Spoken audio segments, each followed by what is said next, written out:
माझं एक स्पष्ट म्हणणं आहे, 10 लाख बजेट आहे ना तुमचं, तुम्ही 8 लाखाचीच गाडी घ्या. 2 लाख सेव्हिंग ठेवा. उद्या इमर्जन्सी आली, गाडीचे हप्ता नाही भरता आले, उद्या गाडीला ॲक्सिडेंट मेजर झाला, तर अशा वेळेस तुम्ही EMI तर तुमचे थांबणार नाही. 10 लाखाच्या हॅचबॅकच्या ऐवजी जी 12-13 लाखाची जी मी क्रॉसओव्हर घेतोय त्याच्यात तेवढे बेनिफिट मिळतात का? फक्त स्टेटस सिम्बॉल आणि लोकांना दाखवण्यासाठी मी SUV घेणं चुकीचं आहे. तो फायनान्शियल तुम्ही आहे ना स्वतःला अडकवताय त्या जाळ्यामध्ये. जवळपास 20 ते 30% गाड्या ज्या आहेत त्या फायनान्सने ओढलेल्या असतात, म्हणजे बँकेने ओढून आणलेल्या गाड्या. स्पष्ट शब्दात सांगायचं तर अवकातीच्या बाहेरची गाडी घेतली आणि पुढे EMI थकले म्हणून बँकेने उचललेल्या गाड्या 20 ते 30% गाड्या त्या यूज कार इंडस्ट्रीमध्ये आहेत आता, ज्या एक्सटेंडेड वॉरंटी घ्यायची का नाही. एक शोरूम किंमत जर 12-13 लाख रुपये असेल तर साधारणतः ऑन रोड प्राइस किती % वाढते. इन्शुरन्स नवीन गाडी घेताना शोरूम मध्ये घ्यायचा का नाही. बिझनेस कसा होतो सांग, किंवा मी डीलर आहे, विशाल माझ्याकडून गाडी घेतोय. विशाल म्हणणार तू माझ्याकडून गाडी घेत नाही, हां ठीक आहे, तुला अरे देणार नाही रे सर्व्हिस, उद्या काय झालं तर आम्ही जबाबदार नाही घेणार. घाबरवा, कन्फ्यूज करा, पण कसाही बिझनेस करा. गाडी विकत घेणं ही एकच कॉस्ट आहे. बाकी कोणत्या कॉस्ट असोसिएटेड असतात कार सोबत जे आपण बघितल्या पाहिजेत. नेक्स्ट वन पाळायला टेंटेटिव्हली तुम्हाला मंथली लागतात 35,000 रुपये. म्हणजे 35 रुपये पर किलोमीटर कॉस्ट झाली. माझी गाडी किती मायलेज येते हे मी कशावरती ठरवतो. क्लस्टर दाखवताना इन्स्ट्रुमेंट क्लस्टर 14चा ॲव्हरेज पडला आज. ते कितपत रिलायबल आहे. एक सिंपल उदाहरण देतो. फर्स्ट टाइम बायरसाठी न्यू कार की use car. Use car best राहते. मॅन्युअल की ऑटोमॅटिक. ऑटोमॅटिक. सिटीसाठी ऑटोमॅटिकच. हायब्रिड की EV. EV. सनरूफ युजफुल की गिमिक. गिमिक. टॉप वेरियंट की mid variant. Always mid variant. मी तर सजेस्ट करेन बेस वेरियंट. एडास. भारतीय रोडच्या कंडिशननुसार नाही कामाचं काहीच ते. डॅशकॅम. मस्ट नाही, अतिशय गरजेची गोष्ट झालेली आहे आजकालच्या काळामध्ये. त्याचे 3-4 बेनिफिट्स आहेत. एक पुरावा म्हणून तुमच्याकडे मेन राहतो. दुसरं, तुमच्या मते इंडियन कार बायरची सगळ्यात मोठी मिस्टेक काय होते गाडी घेताना. माझ्या मते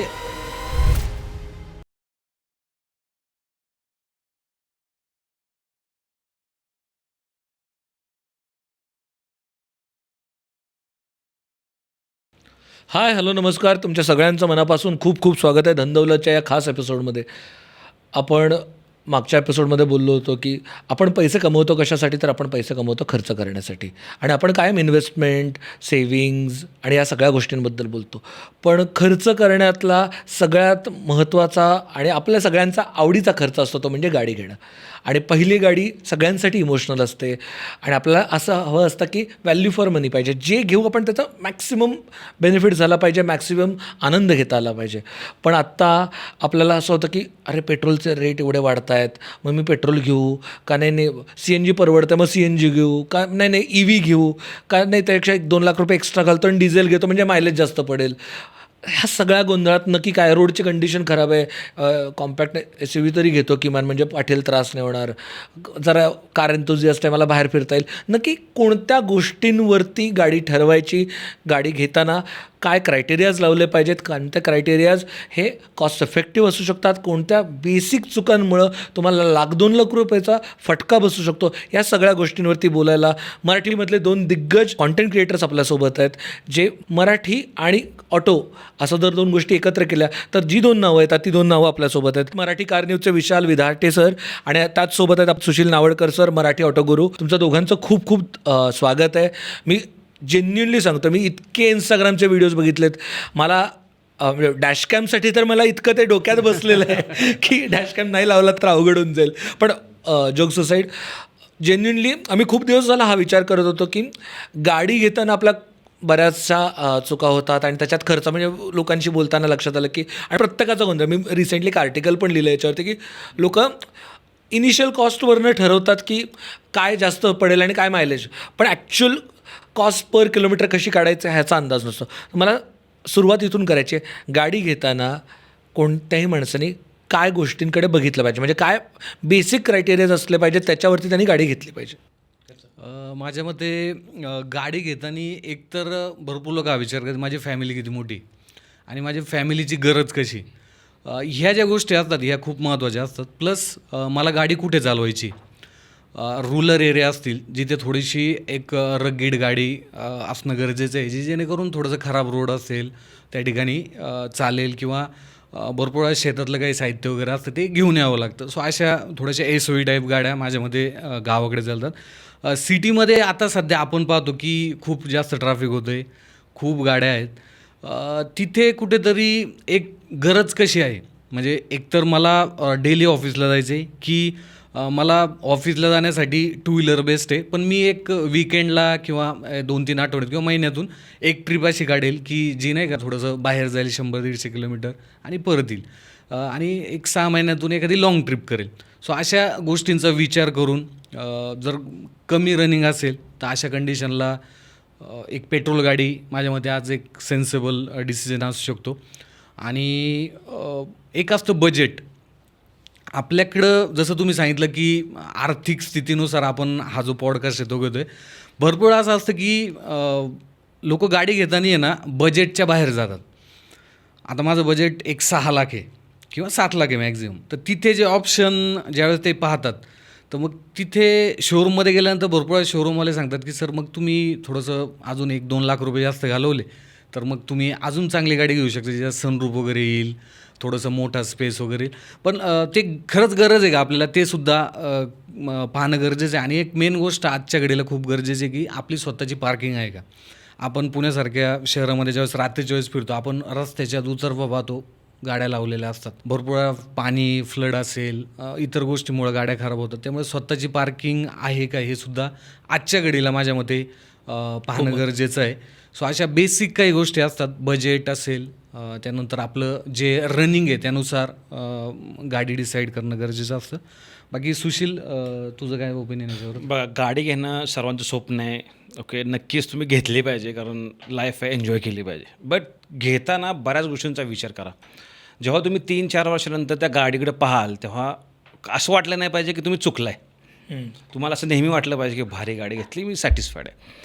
सो त्यासाठी बरेच फॅक्टर आहेत. जसं विशाल बोललाच की तुमचं बजेट नंबर 1, तुमची नंबर 1 फॅमिली साईज काय आहे, दुसरं बजेट ठरवा, तिसरं तुमचं रनिंग काय आहे, चौथं तुमचं वापरायची कसं सिटी हायवे. ओके, चौथं तुम्हाला लास्ट तुम्हाला एन्जॉय हे करायची की तुम्हाला शौकसाठी गाडी घ्यायची का फक्त इकडून तिकडे जाण्यासाठी गाडी घ्यायची. युटिलिटी आहे का प्लेजर आहे? प्लेजर आहे, ठीक आहे, नो डाऊट प्लेजर तर असला पाहिजे, कारण आता लोकांना ते पाहिजेच. बट असं नाही की त्याच्या आहारी गेलं पाहिजे. आणि लास्ट मुद्दा येतो आफ्टर सेल सर्व्हिस कशी आहे एरियामध्ये. या सगळ्या पॉईंटचे फॅक्टर तुम्हाला गजरे केले पाहिजेत. मॅक्झिमम पॉईंट जर तुमचे टिक झाले त्या पर्टिक्युलर गाडी संदर्भात, तुम्ही ती गाडी उचलली पाहिजे. मग तुमचा निर्णय अजिबात चुकणार नाही आहे. हे शॉर्टमध्ये मी सांगू शकतो. डिटेलमध्ये बोलायचं झालं तर तुम्ही पर्टिक्युलर एक्झाम्पल घेऊन ठरवू शकता. जसं की आता आपल्याकडे पंचमध्ये विशाल सगळे ऑप्शन्स आहेत. CNG आहे, EV आहे, पेट्रोल आहे, बरोबर आहे. तुमचं जर रनिंग जास्त आहे तर तुम्हाला बेटर ऑफिस EV घेतली पाहिजे. ओके रनिंग आहे तर CNG घेऊ शकता. आणि कधी काळ तुम्ही गाडी वापरता तुम्ही पेट्रोल घेऊ शकता. अशा फॉर्मॅटमध्ये तुम्ही सेग्रिगेशन करू शकता असं मला वाटतं. आपण काय करू, एक्झाम्पल घेऊ म्हणजे सोपं पडेल. समजा एक नोकरदार वर्ग आहे ज्याचं साधारणतः डेली ऑफिसला जाणं आहे आणि ऑफिस पण 10-12 किलोमीटरवरतीच आहे. अशा आणि मेनली रनिंग 80% रनिंग सिटीमध्ये आहे. कधीतरी गावाकडे जातो आहे बाबा, महिन्यातनं 2 महिन्यातनं एकदा, तेवढंच काय रनिंग आहे. कुठंतरी लोणावळ्याला गेला, कर्जतला गेला, कोकणात गेला, 3-4 महिन्यातनं एकदा, असं रनिंग असणाऱ्या माणसांनी कोणती गाडी घ्यावी? मी थोडं सेपरेट करतो. जर तुम्ही बजेट ठेवलं एक 10 लाखाच्या आसपास, ठीक आहे, तर तुमच्या त्या बजेटच्या बेसिसवर तुम्हाला रनिंग जर असेल डेली हार्डली तुमचं एक 15 किलोमीटर, ओके, म्हणजे 15-25 म्हणजे 500 किलोमीटर महिन्याचं, आणि वर्षाचं तुमचं 6-7 हजाराचं आहे. तर सरळ सांगतो या केसमध्ये तुम्ही पहिली पेट्रोल गाडी निवडावी. दुसरा मुद्दा आहे तो, जर तुमचं रनिंग जास्त असेल म्हणजे 50-60 किलोमीटरच्या घरामध्ये रनिंग जर होत असेल तुम्ही तिथे CNG गाडी निवडावी. आणि लास्ट मुद्दा आहे तो, तुमचं रनिंग खूपच आहे म्हणजे रोजचं 100-150 किलोमीटर तुम्हाला गाडी चालवायचीच आहे, तिथे तुम्हाला इलेक्ट्रिक गाडी निवडायची. आता याच्यात पुढचा मुद्दा येतो की बजेटमध्ये कुठली गाडी घ्यायची, हॅचबॅक घ्यायची, SUV घ्यायची, सिडान घ्यायची. आपल्याकडचे रस्ते तुम्हाला माहितीच आहेत कसे आहेत, ठीक आहे. जर तुमचं बजेट 10 लाख आहे आणि तुम्ही एखादी गाडी घ्यायचा प्रयत्न करताय तर मी असं समजेन की 10 लाखाच्या बजेटमध्ये की SUV घेणं कधी वर्थ राहील. लेट्स एक्झाम्पल 10 लाखात तुम्ही गाडी घेताय I-20, तर I-20च्या 10 लाखाच्या घरात तुम्हाला ब्रेझा म्हणा, व्हेनू म्हणा, नेक्सॉन म्हणा, या सेकंड बेस व्हेरियंटसुद्धा येतात. त्याचा एक प्लस पॉईंट काय, फीचर्स कमी मिळतात बट तुम्हाला ग्राउंड क्लिअरन्स उत्तम मिळतो, जेणेकरून खड्ड्यांचा प्रॉब्लेम तुम्हाला इथे येतच नाही. अशा वेळेस तुम्ही ती निवडू शकता. मग ती पेट्रोल असेल, CNG असेल, त्याच्याबद्दल कुठलाही प्रॉब्लेम नाही आहे. आणि नंतर मग डिपेंड करतं तुमचं रनिंगवर. तुम्हाला मी सरळ फ्युएल ऑप्शन्स दिले, कुठला निवडा, SUV निवडा, काय निवडा. तर नंतर याच्यात अजून एक ऑप्शन येतो की तुम्हाला लाँग रूटला जायचे, किती वेळा तुम्ही जाताय हे सुद्धा कन्सिडर केलं पाहिजे. रनिंगच तुमचं कमी आहे तर तुम्ही लाँग रूटला एकदा जा ना तर 10 वेळा जा, तुम्हाला तो प्रश्न येणार नाही. अजून एक याच्यात असं सरा की किती लोक ट्रॅव्हल करतायत. म्हणजे तुम्ही 2 लोक ट्रॅव्हल करताय, 3 लोक ट्रॅव्हल करताय, तुम्हाला कुठली आवडते गाडीत चालवायला आणि फॅमिलीसाठी कुठली कम्फर्ट आहे तो ऑप्शन तुमचा सॉर्ट झाला. म्हणजे तुमची हॅचबॅक झाली, SUV झाली की सिडॅन तुम्ही सेपरेट आउट करताय. आता त्या गाडीमध्ये सर्व्हिस सेंटर चेक करा, कुठले सर्व्हिस सेंटर चांगले आहेत. त्याच्यानंतर तुम्ही चेक करा की ती बजेटमध्ये डिस्काउंट कुठली गाडी चांगली देते. प्रॅक्टिकल जेव्हा तुम्ही विचारताय तेव्हा मला असं वाटेल की व्हॅल्यू फॉर मनी प्रोडक्ट निवडता आलं पाहिजे. 10 लाखाच्या गाड्यांमध्ये एक बेस किंवा सेकंड बेस SUV निवडणं आत्ताच्या रस्त्यांच्या हिशोबाने मला वाटतं की उत्तम डिसिजन राहील त्या हिशोबाने. माझा एक याच्यामध्ये एक मुद्दा ॲड करायचा आहे मला, की भरपूर आता तुम्ही हिंजवडी किंवा खराडी किंवा पुण्याच्या शहरासारखं आपण उदाहरण घेऊया, ट्रॅफिक भरपूर आहे आणि गिअरबॉक्स चॉईस कसा करायचा हा एक खूप महत्त्वाचा मुद्दा असतो, ज्याच्यामध्ये भरपूर लोक थोडंसं गणतात. म्हणजे त्याला कळतच नाही की नक्की माझी नीड कशी आहे. आता मॅन्युअल गाडीचं काय होतं की मॅन्युअल गाडी ही म्हणजे आधी असं होतं की मॅन्युअल शिवाय पर्यायच नव्हतं आपल्याकडं आणि मॅन्युअल तेवढी चालवण्यासाठी पण फन आहे, पण ते आता कुठे फन आहे, फक्त हायवेवरती. बाकी तुम्हाला सिटीमध्ये तुम्ही जर मॅन्युअल गाडी चालवली ना की तुम्ही म्हणजे अक्षरशः सिच्युएशन वेगळी होऊन जाते आणि ते स्ट्रेस एवढाच म्हणजे वर्क स्ट्रेस वेगळं, दिवसभर आपण काम केलेलं आहे, त्यानंतर घरी जाताना एवढं ट्रॅफिक. सो माझ्या मते त्या बजेटमध्ये एक AMT आपल्याकडं बऱ्यापैकी गाड्यांमध्ये 10 लाखाच्या आतच्या गाड्यांमध्ये AMT टेक्नॉलॉजी बऱ्यापैकी कंपन्या देतात. मारुती असेल, हुंदाई असेल, महिंद्रा, टाटा. महिंद्रा तर तसं जास्त आहे, बट टाटा चांगल्या पद्धतीने देते. सो इथे कुठेतरी तो विचार करण्याची गरज आहे की मला जर खरंच थोडंसं रिलॅक्स गाडी चालवायची तर तिथे मी AMTकडे शिफ्ट होऊ शकतो की जेणेकरून मला थोडंसं एक व्यवस्थित मी गाडी चालवेल आणि ट्रॅफिकचा पण मला जास्त त्रास होणार नाही. हा, बट आता हे गिअरबॉक्स चॉईस करत असताना तिथे मायलेज ड्रॉप पण असतो, त्यामुळे थोडंसं तो पण विचार करायला पाहिजे.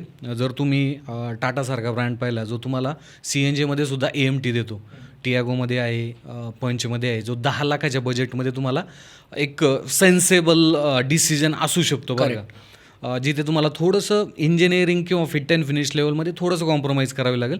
सो मग छोटी गाडी घेणं माझ्यामध्ये आजच्या घडीला खूप गरजेचं आहे बरं का. आपण एक व्यक्ती ट्रॅव्हल करतो आणि एवढी मोठी गाडी घेऊन जायची, त्यामुळे ते रोडवरती एवढं ट्रॅफिक पार्किंग. हां, त्यामुळं आपण चायना किंवा आपल्या शेजारचे जे देश आहेत त्याच्यामध्ये पाहतो की बऱ्यापैकी लोक आता तिकडले लोक ना छोट्या गाड्या वापरतात डेली कम्युटर. व्हिएतनाममध्ये वगैरे अगदी छोट्या गाड्या, खूप छोट्या गाड्या. आपल्याकडे विनफास्ट जो ब्रँड होता आता त्यांचं एक नवीन छोटी गाडी येणार आहे, MGची सुद्धा कोमेट EVमध्ये आपण पाहतोय. सो इथे कुठेतरी तो विचार करणं गरजेचं आहे की मला खरंच एवढी मोठी गाडी घेणं गरजेचं आहे का. जर गरज नसेल, डेली आपलं 1-2 व्यक्ती जर ऑफिसपर्यंत जात असेल तर माझ्या मते एक छोटी गाडी घेऊन चांगल्या पद्धतीनं दुसरीकडं जर इन्व्हेस्टमेंट वगैरे केली तर ते एक चांगला ऑप्शन राहू शकतो माझ्या मते. हॅचबॅकच्या ऐवजी त्याच्या जवळची असणारी जी काय क्रॉसओव्हर म्हणूया, आपण त्याला SUV म्हणायलाच नको, क्रॉसओव्हर म्हणूया, त्याच्यामध्ये जेन्युनली मला SUVचे बेनिफिट्स मिळतात का? नाही म्हणजे 10 लाखाची गाडी घ्यायच्या ऐवजी मी 12 लाखाला जातो, 13 लाखाला जातो, त्या 10 लाखाच्या हॅचबॅकच्या ऐवजी जी 12-13 लाखाची जी मी क्रॉसओव्हर घेतोय त्याच्यात तेवढे बेनिफिट मिळतात का? नाही, मी तर स्पष्ट सांगेन 2च बेनिफिट आहे. एक तर ग्राउंड क्लिअरन्स आणि वर सिटिंग पोझिशन मिळते, तेव्हा बोनेट दिसतं. त्यामुळे तुम्हाला असं वाटतं की चालवताना मला सगळं जवळ दिसते, सो गाडी चालवायला चांगली वाटते. बट रिअल वर्ल्डमध्ये SUVचे तुम्हाला कुठलेही बेनिफिट मिळत नाही त्याच्यामध्ये. फक्त काय उंच केलेली फक्त हॅचबॅकची तुम्ही एक SUV म्हणून विकताय गाडी, ती सरळ अशी गोष्ट आहे ज्याचा रिअल वर्ल्डमध्ये खरंच फायदा नाही. बट हां, आपल्याकडं आत्ता जो SUVचा ट्रेंड चालला आहे तो जस्ट बिकॉज ऑफ खराब रस्ते आणि ग्राउंड क्लिअरन्स. त्या खराब रस्त्यासाठी चांगला ग्राउंड क्लिअरन्स असावा म्हणून लोक गाडी घेतात आणि ॲडिशनल विषयांना पॉईंट केलेला स्टेटस सिम्बॉल. पण त्याचा खरं तर काही संबंध नाही. काही नाही.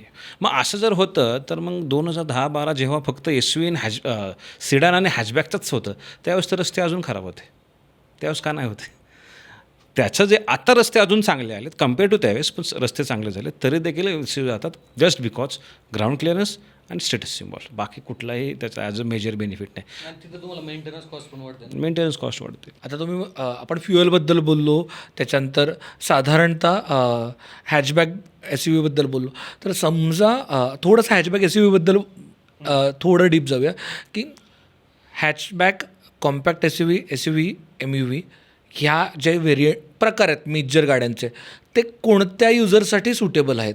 कारण का आवड म्हणून मी SUV घ्यायला हरकत नाही आहे, पण ती माझ्या वापराला सुटेबल आहे की नाही हे पण बघणं गरजेचं आहे जर तुम्ही कार एन्थुझियास्ट नसाल तर ह्या सगळे जे 4 प्रकार आहेत ते कोणासाठी कोणते सुटेबल आहेत? म्हणजे कसं झालं आहे ना की जी एस यू व्ही काढल्या जसं की आपण व्हेन्यू घेतो, क्रेटा घेतो किंवा नेक्सन घेतो, त्या प्रॉपर एस यू व्ही नाही आहेत ॲक्च्युली, बरोबर, completely proper S U V जसं येतात तुमच्या फॉर्च्युनर, स्कॉर्पिओन, लॅडर फ्रेमचे सिरियल ड्राईव्ह, याला आपण प्रॉपर एस यू म्हणतो. कंपनीनं काय केलेलं ना की हॅचबॅकच्या प्राईसमध्ये एस यू देण्याचा प्रयत्न केला. का दिला आहे? फक्त ग्राउंड क्लिअरन्समुळे, तुमचा रस्ता खराब आहे म्हणून. पण नॉट नेसेसरी की तुम्हाला तीच गाडी घेतली पाहिजे. जसं विशाल बोलला की तुमचं बजेट आणि तुमचा पर्पज काय आहे, तुम्ही त्या बेसिसवर जर तुम्ही डिसाईड करत असाल, even small hatchback is also enough. तर मला माहिती आहे माझं ऑफिसला मला रोज जायचे, मला 2 पर्सन घेऊन जायचे आणि मला माहिती इथंच ट्रॅव्हल करायचे. मी कधी कान बाहेर मी जाणार आहे, जसं टियागोचं त्याने एक्झाम्पल दिलं. बट ऑब्वियस 8 लाखामध्ये मला ऑफिसला जायला आणि मला कधी नावात बाहेर जायला सुद्धा मला ती गाडी परफेक्ट राहणार आहे. हां, जर बाबा माझं बजेट जास्त आहे, सगळा खेळ बजेटचा आहे, 15 लाखापर्यंत बजेट असेल तर बट ऑब्वियस मी हॅचबॅक न घेता मी एस यू व्ही घेणारच तिथे, कारण माझं बजेट तेवढं आहे. पण जर माझं बजेटच 8 लाख आहे तर या केसमध्ये मी त्या टियागो AMT CNGवर मी खुश असायला पाहिजे, कारण मला ती मायलेज पण देते, माझं नीड पण फुलफिल करते, मला पार्किंग स्पेस पण इनफ मिळते आणि ट्रॅफिकचा त्रास पण कुठेही जातो आणि कुठेही आरामात जातो आहे. सो एनी हाव तुमचा खेळ बजेट येऊन जाऊ आणि तुमचा पर्पज काय आहे कुठं तिथेच अडकतो. सो तुम्ही एस यू व्ही निवडाल किंवा हे निवडाल तुमच्यावर. कारण बलेनो बघा तुम्ही, बलेनोच्या बेसिसवर तुम्हाला फ्रॉंग्स मिळते, डिफरन्स किती हार्डली 1 लाख रुपयाचा आहे. मग विचार करणारा असा विचार करतो की मी 1 लाख टाकून एस यू व्हीज घेतो, म्हणजे थोडा ग्राउंड क्लिअरन्स जास्त मिळतो, हा विचार करतो.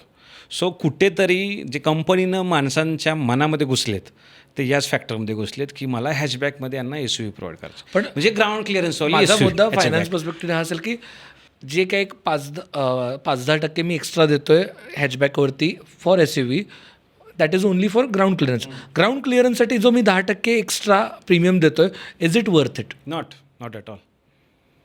At all worth it. फक्त आपण रस्ते खराब आहे म्हणून ती गाडी घेणं कधीच वर्थ नाही आहे. आता लेट्स एक्झाम्पल, माझ्याकडे स्वतः लॉंग सिडानमध्ये वरण आहे, माझ्या आज तागात कधी गाडी खाली लागली नाही, कारण मी चालवतो त्या पद्धतीनं. ओके, तुमचा जर हॅचबॅक असेल तर अगेन तुमचा व्हील बेस कमी असतो. व्हील बेस कमी असल्यामुळे जरी तुमचा 165 ग्राउंड क्लिअरन्स असेल प्रॅक्टिकली, तरी गाडी खाली लागत नाही. त्यामुळं तुम्ही फक्त स्टेटस सिम्बॉल आणि लोकांना दाखवण्यासाठी मी एस यू घेणं चुकीचं आहे. तो फायनान्शियल तुम्ही आहे ना स्वतःला अडकवताय त्या जाळ्यामध्ये.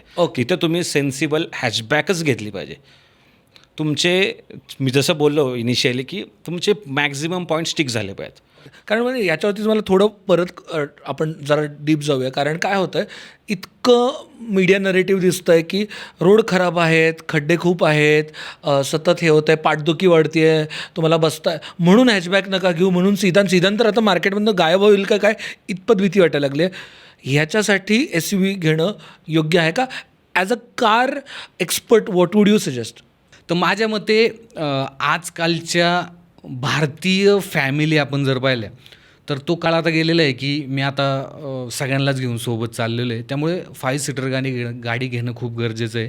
7 सीटर गाडी तुम्ही जर फक्त ह्या विचाराने घेत असाल की मी 6 महिन्यातून किंवा एखाद्या वर्षातून कुठंतरी ट्रिपला जाईल, तर मग तिथे कुठंतरी तुम्ही टॅक्स जास्त देत आहे, तुम्ही पैसे पण जास्त देत आहे गाडीला, तुमचं पार्किंग स्पेस पण तुम्ही चांगल्या पद्धतीनं यूज न करता तो उगाच घालवत आहे आणि तुमचा मेंटेनन्स पण वाढतो आहे त्या कंडिशनला. त्यामुळे मोस्टली 5 सीटर हा खूप सेन्सेबल डिसिजन आहे. जे पण सिटीमध्ये राहतात त्यांच्यासाठी आपण पाहतो इनोवा हायक्रॉस, मोस्टली तुम्ही जर 10 इनोवा हायक्रॉस पाहिल्या, टोयोटा फॉर्च्युनर पाहिलं, त्याच्यामध्ये सुद्धा 2च व्यक्ती ट्रॅव्हल करणार आहेत. मी यूज कार मार्केट तुम्ही जर पाहिलं तर मी बऱ्यापैकी कव्हर करतो. मी ऑलमोस्ट अख्खा महाराष्ट्र यूज कार मार्केटचा मी कव्हर केलेला आहे. त्याच्यामध्ये मी आत्तासुद्धा पाहतो की जवळपास 20 ते 30% गाड्या ज्या आहेत त्या फायनान्सने ओढलेल्या असतात. सर आपण थोडे डिटेलमध्ये जाऊ, कारण लोकांना कळणार नाही फायनान्सने ओढलेल्या असतात म्हणजे कटल्या गाड्या असतात. हां, म्हणजे बँकेने ओढून आणलेल्या गाड्या. म्हणजे स्पष्ट शब्दात सांगायचं तर अवकातीच्या बाहेरची गाडी घेतली आणि पुढे EMI थकले म्हणून बँकेने उचललेल्या गाड्या त्या. सो यूज कार मार्केटमध्ये तुम्ही म्हणताय की 30% गाड्या, 20 ते 30% गाड्या त्या यूज कार इंडस्ट्रीमध्ये आहेत आता, ज्या बँक ओढून येते. त्याला रेपो असा एक शब्द असतो, जे गोडाऊनला घेऊन जातात. त्यानंतर एक सर्टन टायमिंग नंतर ओनरला नोटीस पाठवली जाते. नोटीस गेल्यानंतर जर ओनरचा काहीच रिप्लाय आला नाही की कंपनी ती गाडी त्याचं एक हे करते, व्हॅल्युएशन म्हणण्यापेक्षा तो एक लॉट ते गाड्या बनवतात आणि त्याच्यावरती बोली लावली जाते. आणि मग तो एक डीलर असतो जो लॉटमध्ये तो गाड्या घेतो आणि ते ॲग्रीमेंटनुसार होतं. ते लिगल प्रोसेस असते, त्याला कोणी अपोज नाही करू शकत. माझं एक स्पष्ट म्हणणं आहे, 10 लाख बजेट आहे ना तुमचं, तुम्ही 8 लाखाचीच गाडी घ्या. 8 लाखाची गाडी घ्या, 2 लाख सेविंग ठेवा. उद्या इमर्जन्सी आली, गाडीचे हप्ता नाही भरता आले, उद्या गाडीला ॲक्सिडेंट मेजर झाला, तर अशा वेळेस तुम्ही EMI तर तुमचे थांबणार नाही आहेत. अशा वेळेस तुम्ही ते 4-5 महिन्याचं जे आहे ते तुम्ही चांगल्या पद्धतीने होतं. आपल्याकडं असं असतं, माझ्याकडं आत्ता 1 लाख रुपये, मला बँक किती लोन देते याच्यावरती माझं ठरतं की माझं डाऊन पेमेंट मग मी याच्याकडून आम्हाला 50,000 दे, 20,000 दे, हे असं होतं. आपण पूर्ण रिकामे होऊन जातो. हे थोडंसं डोक्यात घेऊन गाडी घेतली ना, तर तो एक खूप चांगला डिसिजन आपला होऊ शकतो. हे याचं कारण असं पण आहे की आजकाल लोन तुम्हाला अप टू 100% मिळतं स्ट्रेट अवे. सो मला काय करायचं नाही, मला गाडी घ्यायची आणि वापरायची आहे. पण त्याच्यानंतर सगळा काळ खराब होतो. हत्तीला पाळायचं कसं, ते पाळण्यासाठी लागणारे पैसे आपल्या खिशात आहे का नाही हा माणूस विचार करत नाही. तर स्टेटस, 4 लोक काय म्हणतील, याच्यामध्ये माणूस अडकतो, डिसिजन चुकतो आणि गाडी ओढली जाते. आम्ही पण भरपूर म्हणजे मी माझ्या व्हिडिओजमध्ये भरपूर वेळा सांगतो, आम्ही व्हिडिओ बनवतोय, भरपूर आमच्याकडे पेड प्रोजेक्ट असतात गाड्यांचे. आम्ही सांगतोय म्हणून तुम्ही त्या गाड्या खरेदी करू नका. मी आत्तासुद्धा स्पष्ट सांगतोय, आम्ही एखाद्या ब्रँडचं प्रमोशन करत असेल, एखाद्या बँकेचं प्रमोशन करत असेल, तुम्ही तिथं जाऊन प्रत्येक गोष्ट व्हेरीफाय करून ती खरंच आपल्याला योग्य आहे का. उगाच विशाल विदाटे म्हटलं गाडी ही गाडी घ्या, नाही. महत्त्वाचा मुद्दा आला की गाडी विकत घेणं ही एकच कॉस्ट आहे. गाडी विकत घेण्यापासून बाकी कोणत्या कॉस्ट असोसिएटेड असतात कारसोबत, जे आपण बघितल्या पाहिजेत. म्हणजे एक फ्युएल आहे आपण ज्याच्याबद्दल बोललो, बाकी एक मेंटेनन्स आहे, इन्शुरन्स आहे, अजून काय कॉस्ट असतात ज्याचा लोक गाडी विकत घेताना विचार करत नाहीत. माझ्या मते ज्यावेळेस लोन लोक घेतात ना, तर त्याच्यावरची इंटरेस्ट रेट किती हा विचार करणं खूप गरजेचं आहे. याच्यावरती हा चांगल्या पद्धतीने एक्सप्लेन करेल. अतिशय योग्य मुद्दा मांडला आहे. आपण सिबिल कितीही असलं तरी गाडी घ्यायचीच या जाळ्यात अडकतो. जसं बोलते इंटरेस्ट वाढतो. तुमचं 750, आजकाल बँक 750 सिबिलला सुद्धा लोन देतात. का देतात? 14% मला रिटर्न मिळणार आहेत. आणि माझा 750-800च्या वर आहे, तर मला आहे ना 8-8.5% लोन भेटेल. माझं तेव्हा 6% जो बेनिफिट आहे त्या बँकेला तो खूप आहे. तो मुद्दा असतो. प्लस गाडी घेतल्यानंतर आहे ना, काही गोष्टी आपल्याला डोक्यात ठेवणं खूप गरजेचं असतं. एकतर काहींचं एक स्वप्न असतं की मला हीच गाडी घ्यायची, म्हणजे दारात येईल ना तर हीच गाडी. तर मग अशा कंडिशनला आहे ना, गाडीमध्ये सिरॅमिक कोटिंग असेल, PPF कोटिंग असेल, असं तुम्ही जर सिटीमध्ये असाल आणि तुमचं खरंच बजेट असेल, तर माझ्या मते ते करून घेणं गरजेचं आहे. ज्याच्यामुळं तुमच्या गाडीची जी लाईफ आहे ती चांगली राहते. हा त्याच्यामध्ये एक्सपर्ट आहे, तो पण त्याच्यामध्ये बऱ्यापैकी तुम्हाला सांगेल. आणि गाडीमध्ये एक इन्व्हेस्टमेंट तुमची खूप गरजेची आहे की तुमची सेफ पार्किंग असणं खूप गरजेचं आहे. तुम्ही गाडी घेतली ती रोडवरती लावताय, हे देर इज नो आहे, कारण की त्या गाडीची तिथे लाईफ कमी होते, पत्रा लवकर खराब होतो. अशा गोष्टी तिथे पार्किंग खूप गरजेची आहे आजच्या घडीला. आणि प्लस एक रिस्पॉन्सिबल ड्रायव्हर तुम्ही असणं खूप गरजेचं आहे. रेड सिग्नल आहे, सिग्नल पाळा. कारण की काय होतं आहे, एवढं ट्रॅफिक आहे, हे ट्रॅफिक कशामुळे होते, हे आपल्यामुळंच होते, आपण ट्रॅफिक आहोत. हां, त्यामुळं रेड सिग्नल आहे, झेब्रा क्रॉसिंगच्या आधी थांबणं हे खूप गरजेचं आहे. त्यानंतर सीट बेल्ट, आता भरपूर लोक सीट बेल्ट लावत नाही. सीट बेल्टचे एवढे बेनिफिट्स आहे ना, की म्हणजे ज्या ठिकाणी मेजर ॲक्सिडेंट होतात, जिथे लोक म्हणजे डेथ होतात, तिथे सीट बेल्ट हा तुम्हाला खूप पॉसिबल होऊन जातं की तिथं तो तुम्हाला वाचवू शकतो. सीट बेल्ट लावणं खूप गरजेचं आहे. स्पीड जे आहे त्याच्यावरती नियंत्रण ठेवणं खूप गरजेचं आहे. भरपूर जे टीनेजर असतात, जे नवीन नवीन गाड्या घेतात, ते खूप रश पद्धतीनं गाड्या चालवतात आणि मग होत्याचं नव्हतं होऊन जातं. त्यामुळं त्या गोष्टी खूप गरजेच्या आहेत, स्पीडवरती नियंत्रण ठेवणं.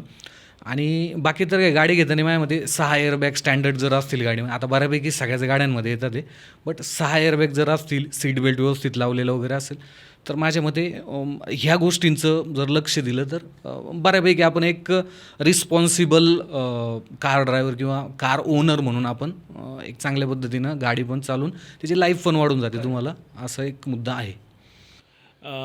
मी याच्यात ॲडिशनल असं करेन की तुम्ही जी बोलताय की कॉस्ट, मी सरळ सांगेन की रनिंग कॉस्ट तुम्ही कॅल्क्युलेट करा. हां, रनिंग कॉस्ट कशी कॅल्क्युलेट करायची बघा, मी कलेक्टिव्ह कॉस्ट घेतो इयरली. नंबर 1 तुमचा EMI. आपण एक गाडी घेऊया आणि त्याच्यानुसार लेट्स से काय 14-15 लाखाची कुठली गाडी घेऊ. तुमची तुम्ही Nexon घेऊ आपण. नेक्सॉन पकडा 15 लाखाची, 80% लोन केलं, सपोज तुम्ही 12 लाख रुपये केलं, तुम्ही 60 मंथसाठी 8.5% व्याजदराने तुम्ही जर लोन करताय तर EMI बनतो 24,600 रुपयाच्या आसपास. नंबर 1 पहिला EMI कॉस्ट झाली. तुमचं मंथली रनिंग आहे सपोज 1000 किलोमीटर, तुमची गाडी मायलेज देते 15चं, तर फ्युअल कॉस्ट काढा किती झाली तुमची, 370 रुपयाचं. ठीक आहे. फास्टॅग, एखादी बाहेर ट्रिप गेली, 1000 रुपयाचा फास्टॅग पकडा तुम्ही सहज सहज. साधं तुम्ही मुंबई पुणे केलं तरी 700-800 रुपये जातात. आणि कोल्हापूरला गेलं तर झालंच. 1000 रुपये झाला. इयरली तुमचा इन्शुरन्स नेक्सॉनसारख्या गाडीला आहे तो नियर अबाउट 15 ते 16,000 रुपये. Full insurance including every add ons. बरं, 16,000 16,000 रुपये म्हणजे महिन्याला किती झाला तुमचा? नाही, 1400 झालं, सॉरी. 1400 रुपयाच्या आसपास तो तुमचा मंथली इन्शुरन्सची कॉस्टिंग झाली. मेंटेनन्स पकडा तुम्ही नेक्सॉनसारख्या पेट्रोल गाडीला ॲव्हरेज 5,000 रुपीज. 10 वर्षाचं पकडलं आपण वर्षासाठी, ॲव्हरेज मी पकडतोय, तर 5,000 रुपयाचं वर्षाला किती झाला, महिन्याला मेंटेनन्स किती झाला? 48, 400 रुपये झाला. 400च्या आसपास, 420 रुपये झालं. 420. आणि मिसलेनियस तुम्ही पकडा 500 रुपये. पंक्चर काढला कधी, ठीक आहे, काही लावलं, आणि ॲक्सेसरीची कॉस्टिंग तर आपण त्यात पकडलेलीच नाही, वाट इज वन टाईम म्हणून. आता याचं जर टोटल तुम्ही केलं 34,920 रुपये आले. हां, म्हणजे नेक्सॉन पाळायला टेंटेटिव्हली तुम्हाला मंथली लागतात 35,000 रुपये. ओके. आणि मग त्या आपण जातोय किती, 1000 किलोमीटर. 1000 किलोमीटर. मग आता रनिंग कॉस्ट काढा त्याची किती. म्हणजे 1000 किलोमीटर गाडी चालवायला टाटा नेक्सॉन महिन्याला आपल्याला 35,000 रुपये खर्च, म्हणजे 35 रुपये पर किलोमीटर कॉस्ट झाली. 35 रुपये किलोमीटर येते. आणि हा डीपमध्ये विचार कोणच करत नाही. आता आम्ही, म्हणजे मी पण एक मंथली रनिंग कॉस्टची सिरीज चालू केले, त्याच्यामध्ये सांगतो, मला कमेंट त्याच्यावर मिळतात असे की मग गाडी घेणार कधी. गाडी घेतली पाहिजे, पण तुमच्या कॅपॅसिटीच्या हिशोबाने. तुमची सॅलरी 2 लाख आहे, तुम्हाला 35,000 काय वाटणार नाही. इव्हन तुमची 1 लाख आहे, तुम्हाला काय वाटणार नाही, पण ते तुम्हाला ठरवायचे, आम्हाला नाही ठरवायचं. तो प्रत्येकाचा रिअलिस्टिक कॅल्क्युलेशन तुमच्यासमोर आहे. खोटं कॅल्क्युलेशन समोर आहे. तुम्ही सुद्धा फॅक्टर काढून तुम्ही सुद्धा कॅल्क्युलेट करू शकता. आणि हा जर तुम्ही डीपली स्टडी केला, तर हा जो आपण स्टडी केला, तुम्ही जे नोट डाऊन केलेले, हे जर एखादा कार बायर आहे त्यांनी खरंच बसला तो, आणि त्याने जर हे कॅल्क्युलेट केलं, आणि समजा त्याला जर ही व्हॅल्यू वाचवायची असेल, तो यूज कार मार्केटमध्ये गेला आणि 3 वर्ष जुनी एखादी गाडी जर घेतली, तर त्याचा हाच खर्च अर्ध्यावरती येतो. हां, जिथे तुमचे 35,000 जाणार आहे, तिथे त्याचे 15,000 ते 20,000 रुपये जाऊ शकतात. सो हा भारतीयांनी विचार करणं खूप गरजेचं आहे की मला खरंच न्यू कारची गरज आहे का. जर माझं रनिंग एवढं कमी आहे आणि मला फ्युचरमध्ये मला घर घ्यायचं आहे, माझ्या मुलांचं ॲडमिशन आहे, किंवा मला अजून चांगली इन्व्हेस्टमेंट करून जरा माझं फ्युचर सिक्युअर करायचं आहे, तर गाडीला थोडंसं जर यूजमध्ये जरी वापरलं तरी पण माझ्या मते तो एक चांगला डिसिजन होऊ शकतो. आणि जर तुम्ही कारकडे फक्त युटिलिटी म्हणून बघताय, आपण हेच एक्झाम्पल घेऊया. हीच 15 लाखाची टाटा नेक्सॉन, समजा मी 3 वर्ष जुनी, काय बाबा एक 40,000 किलोमीटर किंवा 30,000 किलोमीटर चाललेली SUV जर घ्यायला गेलो टाटा नेक्सॉन, तर कितीत पडेल मला साधारण? अराउंड तुम्हाला 8 ते 10 लाखाच्या दरम्यान मार्केटमध्ये मिळेल. तर तुमचे ते 5 लाख वाचून गेले. 5 लाख वाचले. पैसे वाचतील. थोडासा तुम्हाला गाडी घेतल्यानंतर थोडासा खर्च तुम्हाला करावा लागू शकतो, बट यूज कार घेतल्यानंतर थोडासा तो पण येतोच खर्च, तो गरज असतो करायचा. एकदा सर्व्हिस वगैरे प्रॉपर मेंटेन तुम्ही 25-30 हजार रुपये चांगल्या पद्धतीने खर्च केला, इनफ होऊन जातं. म्हणजे 8 लाखात जर मला टाटा नेक्सॉन मिळाली सेकंड हँड, तर मी 7 लाख रुपये वाचवते बेसिकली. मी स्वतः सेकंड हँड गाडी घेतलेली. माझ्याकडे ब्रेझ आहे 2017ची डिझेलमध्ये. मी अजूनसुद्धा तीच वापरतो आहे, कारण की माझा यूज जर पाहिला तर मला ब्रँड नवीन गाड्या, आमच्या दोघांकडे पण महिन्यातून 2-3 गाड्या ब्रँड न्यू येत राहतात. ब्रँड पाठवतं आम्हाला की तुम्ही थोडंसं चालवा, एक्सपिरियन्स कसा आहे तो शेअर करा, पॉझिटिव्ह निगेटिव्ह असतील. सो भरपूर वेळा माझी गाडी उभी राहते. सो त्यावेळेस मला ज्यावेळेस गाडी घ्यायची होती, त्यावेळेस मी हा एक विचार केला की मी न्यू घेऊ की मी ओल्ड घेऊ. आणि हे सगळे डिसिजन घेत असताना मग मी एक निर्णय घेतला की मला ज्या पर्पजसाठी मला गावाला वगैरे जायचं, त्यानुसार मी एक यूज गाडी घेऊन टाकली, जी अजून पण मला एकदम व्यवस्थित, कुठलाही जास्त प्रॉब्लेम नाही, काय नाही. तुम्ही बोलताना मगाशी म्हणालात, आणि सगळ्यात महत्त्वाची कॉस्ट येते ती आत्ता तर, आणि जी खूप महत्त्वाची झाली आहे ती म्हणजे इन्शुरन्स. इन्शुरन्स नवीन गाडी घेताना शोरूममध्ये घ्यायचा का नाही? बघा, इन्शुरन्स रेग्युलेटरी ऑथॉरिटी आपली IRDAI ती सरळ म्हणते, सर्वांना नोटिफिकेशन आहे, इन्शुरन्स कुठूनही घेऊ शकता. सो तुम्हाला dealer, not even 2 wheeler 3 wheeler commercial कुठलाच म्हणू शकत नाही की तू इन्शुरन्स माझ्याकडून घे. मी मुद्दा क्लिअर करतो. पहिली कंपल्सरी नाही. सो दुसरी मुद्दा असा आहे की इन्शुरन्स कुठूनही घ्या, पण दॅट डझंट मीन की तुम्ही इन्शुरन्स घेताना आंधळ झालं पाहिजे. इन्शुरन्समध्ये इम्पॉर्टंट ॲड ऑन कवर कुठले आहेत हे तुम्हाला माहीत असलं पाहिजे, त्याचा बेनिफिट काय आहे, आणि तो जर नाही घेतला तर माझा काय लॉस होईल, कितीचा लॉस होईल हे तुम्हाला माहिती असतं. फॉर एक्झाम्पल लेट्स एक्झाम्पल मी तुम्हाला देतो. आता पावसाची सिनारिओ आहे, गाडी लोक पावसात चालवतात किंवा पार्किंगमध्ये फ्लड सिच्युएशन तयार होते, पावसाचं पुराचं पाणी आपल्या गाडीत चालू जातं. अशा वेळेस तुम्ही गाडी चालू करता, बरोबर. बरेच लोक ट्राय करतात बाबा मला चालू करायची. अशा वेळेस काय होतं, पाणी गेल्यामुळे इंजिन सीज होतं. जर तुमच्याकडे इन्शुरन्समध्ये इंजिन प्रोटेक्ट हा ॲड ऑन कवर नसेल आणि तुम्ही जर इंजिन सीज चालू केलं तर म्हणजे त्याला बोलतात की तुम्ही स्वतः सिच्युएशन इंड्यूस केले. पुराचं पाणी गेलं हा दोष नाही आहे, तुम्ही गाडी चालू केलं हा दोष आहे. याला निग्लिजन्स म्हणतात. इंजिनचा जो खर्च आहे वॉट एव्हर येईल, ₹1,00,000, 50, 1.5, 2 डिपेंड करतं गाडी कुठली आहे, तो सगळा खर्च खिशानं द्यावा लागतो. तिथेच इंजिन प्रोटेक्ट हा ॲड ऑन कवर असेल, मग तुम्ही गाडी चालू करा काय करा काही फरक पडत नाही. सो या छोट्या छोट्या गोष्टी आहेत ना, त्या मॅटर करतात. आता फायनान्शियल जसा आपला मुद्दा आहे की फ्रीडमपासून किंवा पैसे वाचवण्यापासून इन्शुरन्स जी कॉस्ट असते तो प्रत्येक एजंटकडे जर तुम्ही चौकशी कराल, ओके, म्हणजे ॲट द एंड सेमच असते, पण ॲड ऑन जे असतात इम्पॉर्टंट कवर असतात ते सगळीकडे सेम असतात. जर तुम्ही डीलरकडे घेता 80,000ला तर तुम्हाला बाहेर पडेल 40,000च्या आसपास.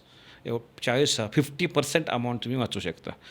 बट ऑब्वियस तुम्ही मला जास्त बिझनेस देत आहे, मी तुम्हाला डेफिनेटली कमिशन जास्त देणार. हा सरळ सरळ लॉ आहे. सो तुम्हाला मी तुमच्याकडून तर गरज नाही आहे, फक्त एन्श्युअर करा की जेव्हा तुम्ही इन्शुरन्स कोणाकडून घ्या त्याचे इम्पॉर्टंट ॲड ऑन कवर असतील. नंबर 1 झिरो डेप, नंबर 2 रिटर्न टू इनवॉइस, म्हणजे गाडी जर टोटल लॉस गेली तर तुम्हाला इनवॉइस व्हॅल्यूचे पैसे मिळतात. म्हणजे तुम्ही जी पावती आहे तुमची जी इनवॉइस असते GSTची त्याचे पैसे तुम्हाला मिळतात जर गाडी टोटल लॉस गेली. टोटल लॉस म्हणजे 75%पेक्षा जास्त जर तुमचा रिपेअर असेल, IDVपेक्षा जास्त रिपेअर जात असेल 75%, तर तुम्हाला RTIचे पूर्ण पैसे मिळतात. म्हणजे सोबत 3 वर्षांत गाडी टोटल लॉस गेली, तुमची गाडी 3 वर्षांच्या व्हॅल्युएशनुसार बोलतो 9 लाख आहेत IDV व्हॅल्यू, तुम्ही गाडी घेतली 15 लाखाला, तुमच्याकडं RTIच नाही, 6 लाख रुपये गेले, तुम्हाला मिळणार 90 लाख. जर RTI असेल तर तुम्हाला मिळणार 15 लाख रुपयाची इनवॉइस व्हॅल्यू आहे. 3 वर्षानंतर सुद्धा डिपेंड करतं, याची कंपनी वेगळी माझी कंपनी वेगळी, मी 3 वर्षात देईन RTI, कोण 5 वर्षात देईल, कोण 7 वर्षात देईल. सो डिपेंड करतं, कंपन्या भरपूर आहेत, तुम्हाला जो RTI देईल त्याच्याकडून तुम्ही इन्शुरन्स घेतला पाहिजे. नंबर 1. थर्ड इन्शुरन्समध्ये इम्पॉर्टंट ॲड ऑन कवर आहे कन्झ्युमेबल म्हणजे ॲक्सिडेंटल सिच्युएशनमध्ये जर कुठले पार्ट्स बदली करायला लागत असेल, engine oil, greasing, nut bolts, या छोट्या छोट्या मायनर गोष्टी आहेत त्याचेसुद्धा ॲडिशनल पैसे लावतात. तो कवर नसेल तर त्याचेसुद्धा तुम्हाला 1,000, 2,000, 4,000 पैसे द्यावे लागतात. नंतर आहे इंजिन प्रोटेक्ट, बेनिफिट सांगितलं आहे. की प्रोटेक्ट आहे, आजकालच्या कीज 10,000, 15,000, 20,000 हजाराचे आहेत. हो, त्या की बदली करण्यासाठी सुद्धा की प्रोटेक्ट आहे, तो सुद्धा तुम्ही घेऊ शकता. लॉस ऑफ पर्सनल बिलॉंगिंग्स आहे, म्हणजे जर गाडी तुमची चोरीला गेली आणि गाडीमध्ये आतमध्ये 10 तोळं सोनं आहे पण त्याची रिसिप्ट पाहिजे, असं नाही की 10 तोळं सांगून चालणार आहे. नाहीतर लोक फायदा उचलतील. बरं झालं तू आयडिया सांगितली. बरं झालं सांगितलं, उद्या चोरी जाईल गाडी, त्याची रिसिप्ट लागते, प्रॉपर कंप्लेंट FIR लागते, बऱ्याच प्रोसिजर असतात, पण त्याचेसुद्धा तुम्हाला पैसे मिळतात. सांगायचा हेतू असा आहे. सो ओव्हरऑल इन्शुरन्स कुठूनही घ्या, प्रोव्हायडेड सगळे ॲड ऑन कवर मी जे आत्ता सांगितले ते असणं गरजेचं, किंवा कंपन्या जोपर्यंत तुम्हाला देत आहेत तोपर्यंत तुम्ही बिंदास घ्या. याच्यात बिझनेस कसा होतो सांगतो. विशालचं डीलर आहे किंवा मी डीलर आहे आणि विशाल माझ्याकडून गाडी घेतो आहे. मी विशाल म्हणणार तू माझ्याकडून गाडी घेत नाही, हां ठीक आहे, तुला अरे देणार नाही रे सर्व्हिस, उद्या काय झालं तर आम्ही जबाबदार नाही घेणार. घाबरवा, कन्फ्यूज करा, ठीक आहे, पण कसाही बिझनेस करा. हो, दिस इज कॉल्ड ॲज म्हणजे तो बिझनेसचा रूलच आहे, तो सेल्समनचा रूलच आहे. तर याला बळी पडू नका. तुम्ही जर एक हुशार आहात तर IRDAI सरळ म्हणते कुठेही इन्शुरन्स घ्या, तुमचे पैसे वाचवा. 40,000 थोडीच गोष्ट आहे ना. आणि तुम्ही इन्शुरन्स कुठून घेतला आहे याचा आणि ती कंपनी तुम्हाला सर्व्हिस देणार का नाही, म्हणजे कार कंपनी, याचा काहीही संबंध नाही. हां, त्याचा काही संबंध नाही, कारण काय होतं ना, सेल्स टीम वेगळी, सर्व्हिस टीम वेगळी आहे. ओके, मी अशा केसेस तुम्हाला सांगतो ज्यांनी इन्शुरन्स डीलरकडून घेतला आहे, ज्याच्याकडून गाडी घेतली तरी रुपयाची सर्व्हिस दिलेली नाही आहे, कारण रोलच नाही ना. इन्शुरन्स जरी लेट एक्झाम्पल मी तुम्हाला इन्शुरन्स दिला आहे आणि हा सर्व्हेअर आहे, मी याला म्हणू शकत नाही की अरे तो इन्शुरन्स क्लेम पास करू म्हणून, माझा अधिकारच नाही तो. कुठल्याही प्रकारे कॅशलेस असेल कंपनी तरच इम्पॉर्टंट आहे. कुठल्याही प्रकारे सेल्समननं सांगितलं आम्ही तुम्हाला बेनिफिट करू, मदत करू, असं काहीही होत नाही, होतच नाही. बघा त्याच्यात 2 हिडन टर्म्स अँड कंडिशन असतात.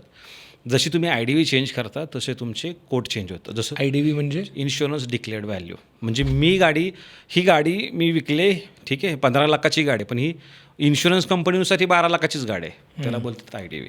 सो IDV जी आहे ती जर कमी जास्त केली तर बट ऑब्वियस इन्शुरन्सची कॉस्ट कमी होते.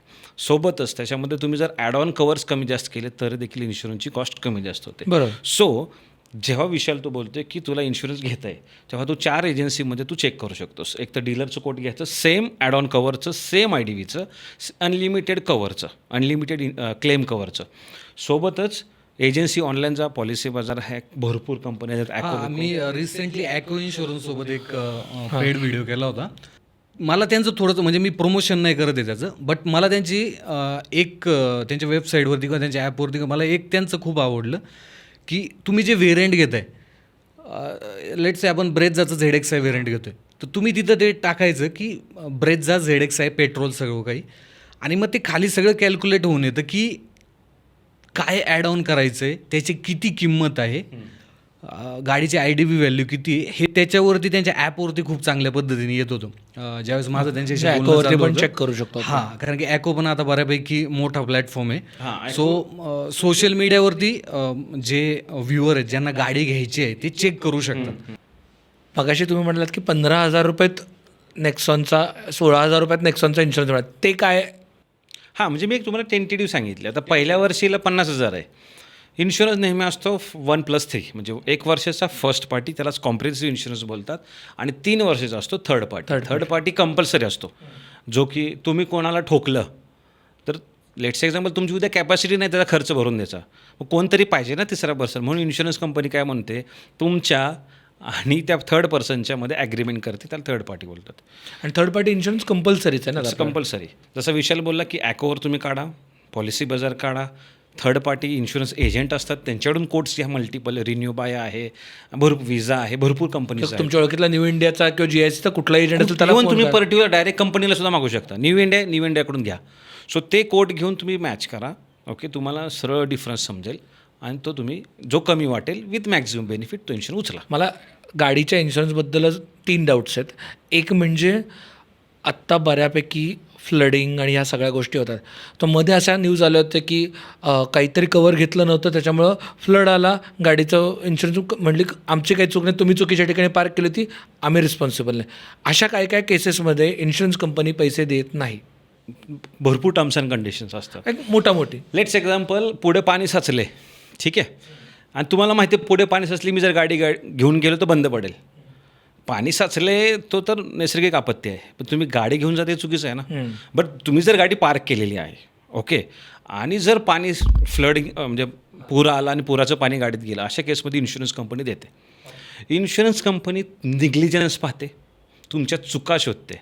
नॅचरल ज्या गोष्टी होतात त्या इन्शुरन्स कंपनी निग्लेक्ट करू शकत नाही. हां, काही केसमध्ये करतात बऱ्याच कंपन्या, विनाकारण रिजेक्ट करायचा प्रयत्न करतात जस्ट बिकॉज पैसे वाचवायला, पण तुम्ही कन्झ्युमर कोर्टात जाऊ शकता किंवा IRDAला कंप्लेंटसुद्धा करू शकता. त्याचं कारण पावसाळ्यात झाडं पडतात गाडीवरती वगैरे, त्या ह्याच्यात कंपल्सरी कंपनीला सगळे पैसे द्यावे लागतात. हां, पण तसं पण आहे ना, नो पार्किंग बोर्ड जर आहे आणि तुम्ही पार्क केले तिथं ते पाहतात. ओके, की बाबा तिथं जर पोलीस पंचनामा जो असतो तो जर त्या प्रकारे असेल तर मग तुम्हाला इन्शुरन्स नाही भेटू शकत. ओके, म्हणजे नो पार्किंगमध्ये गाडी लावली तुम्ही आणि गाडीला काही डॅमेज झालं तर इन्शुरन्स कंपनी लायबल नाही. असं नाही देऊ शकतात, पण एक तुम्हाला कारण देतात की तुम्ही नो पार्किंगमध्ये केलं, मग तुम्हाला परत कंप्लेंट करावी लागते की बाबा असं तुम्ही करू शकत नाही, कोर्टानं सांगितले की तुम्हाला द्यावं लागेल, इट्स अ ह्युमन एरर. मला इमर्जन्सी मेडिकलला मी गेलो आहे, मला इमर्जन्सी मेडिकलला गेलो मी लावू शकतो. हां, म्हणजे सगळ्या गोष्टी त्याच्या पुढे टर्म्स अँड कंडिशन्स आलं. पण आयडियली त्यामुळं पार्किंगमध्ये गाडी लावा, नो पार्किंगमध्ये लावली आणि समजा गाडीला काही डॅमेज झालं तर झंझट वाढलेली आहे. झंझट वाढलेली आहे. असं नाही की रिजेक्टच होईल, पण पहिल्यांदा म्हणणार नाही देणार, म्हणजे सरळ जर काम होते तर परत नाही. त्याचमुळे मी पहिला मुद्दा जो मांडला होता गाडी घेताना, Responsible driver. स्वतःची पार्किंग जी आहे ना, तो खूप महत्त्वाचा मुद्दा आहे आजच्या घडीला. ज्यावेळी तुमची स्वतःची पार्किंग असेल तर तिथं तुम्ही सेफ राहिले, भले मग बिल्डिंगमध्ये पाणी नैसर्गिक आहे. राईट. आता आपण साधारणतः इंजिनबद्दल बोललो, त्याच्यानंतर व्हेरियंटबद्दल बोललो, त्याच्यानंतर आपण काय म्हणतात त्याला फ्युएलबद्दल बोललो, टाईपबद्दल बोललो. एक काय म्हणतात त्याला गिअर टाईपबद्दल थोडंसं बोललो, पण थोडं अजून डिटेलमध्ये बोलूया, कारण की त्याचा कॉस्टवरती किती इम्पॅक्ट पडतो आणि ड्रायव्हिंग प्लेजरवरती किती इम्पॅक्ट पडतो. कारण बऱ्याचदा आपण ऐकतो नावं AMT, CVT, DCT, torque converter. नक्की ह्याचा काय फरक पडतो मायलेज आणि ड्रायव्हिंग प्लेजर? याच्यामध्ये कसं असतं की एकतर मॅन्युअलला तुम्ही चांगल्या पद्धतीनं मायलेज काढू शकता. सर्वात बेस्ट मायलेज जर तुम्हाला काढायचं असेल तर तुम्ही मॅन्युअलमध्ये काढू शकता. कारण की काय होतं, तुमच्या हातामध्ये सर्व असतं. ट्रॅफिक झाले, तुम्ही न्यूट्रल करू शकता, गाडी पुढे गेली आहे, फर्स्ट गिअर टाकला, क्लच सोडला, या गोष्टी असतात. AMTमध्ये काय होतं की AMT हा एक प्रकारचा लॅग प्रोड्यूस करतो, जिथे कधी कधी एकदम हायर RPM जातं, कधी कधी एकदम लोअर जातं, कधी कधी पटकन शिफ्टिंग होतं. तर अशा वेळेस काय होतं की तिथे कुठंतरी तो एक थोडासा कॉम्प्रोमाइज म्हणू शकतो आपण, की जिथे थोडंसं कॉम्प्रोमाइज करायचं, बट जुगाड आहे ते. हां. आणि तिथे मायलेज आहे ना, समजा एक आपण पेट्रोल गाडी पकडूया, जिथे सिटीमध्ये ते एक तुम्हाला 12चं मायलेज पकडून चालू आहे मॅन्युअलमध्ये, एक 10 लाखाच्या बजेटमधली गाडी, तिथे तुम्हाला AMT ना एक अराऊंड 1 ते 2 किलोमीटरने कमी मायलेज देणार आहे. पुढच्या याच्यावरती येऊया आपण CVT किंवा ज्याला IVT म्हणतो. आता CVT हा सर्वात रिलायबल आहे. म्हणजे तुम्ही 2010-11ची होंडा सिटी जर पाहिली, आणि त्यातलं CVT जर पाहिलं, तर ते आत्तासुद्धा रन होते. ते रन का होते? कारण की ते तेवढं रिलायबल आहे, कारण की ती खूप जुनी आपण ज्याला म्हणतो ना टेक्नॉलॉजी आहे. सो तिथे तुम्हाला एक रिलायबल गिअरबॉक्स मिळतो, जो की स्मूथ आहे, कुठलाही प्रॉब्लेम नाही. मायलेजचा इश्यू त्याच्यामध्ये आहे जे, कारण की मोस्टली तो पेट्रोल इंजिनमध्येच वापरला जातो. आणि त्याचं शिफ्टिंग कसं असतं की एकदम गाडी फ्लुएंटली चालली पाहिजे. ज्याचा 12 मायलेज असेल त्याचं CVTला किती येईल? CVTला तुम्ही एक धरून चाला की ऑलमोस्ट CVT त्या 10 लाखाच्या बजेटमध्ये येतच नाही. एकच आहे आमेज जी गाडी आहे ना, त्याच्यामध्ये CVT गिअरबॉक्स येतो.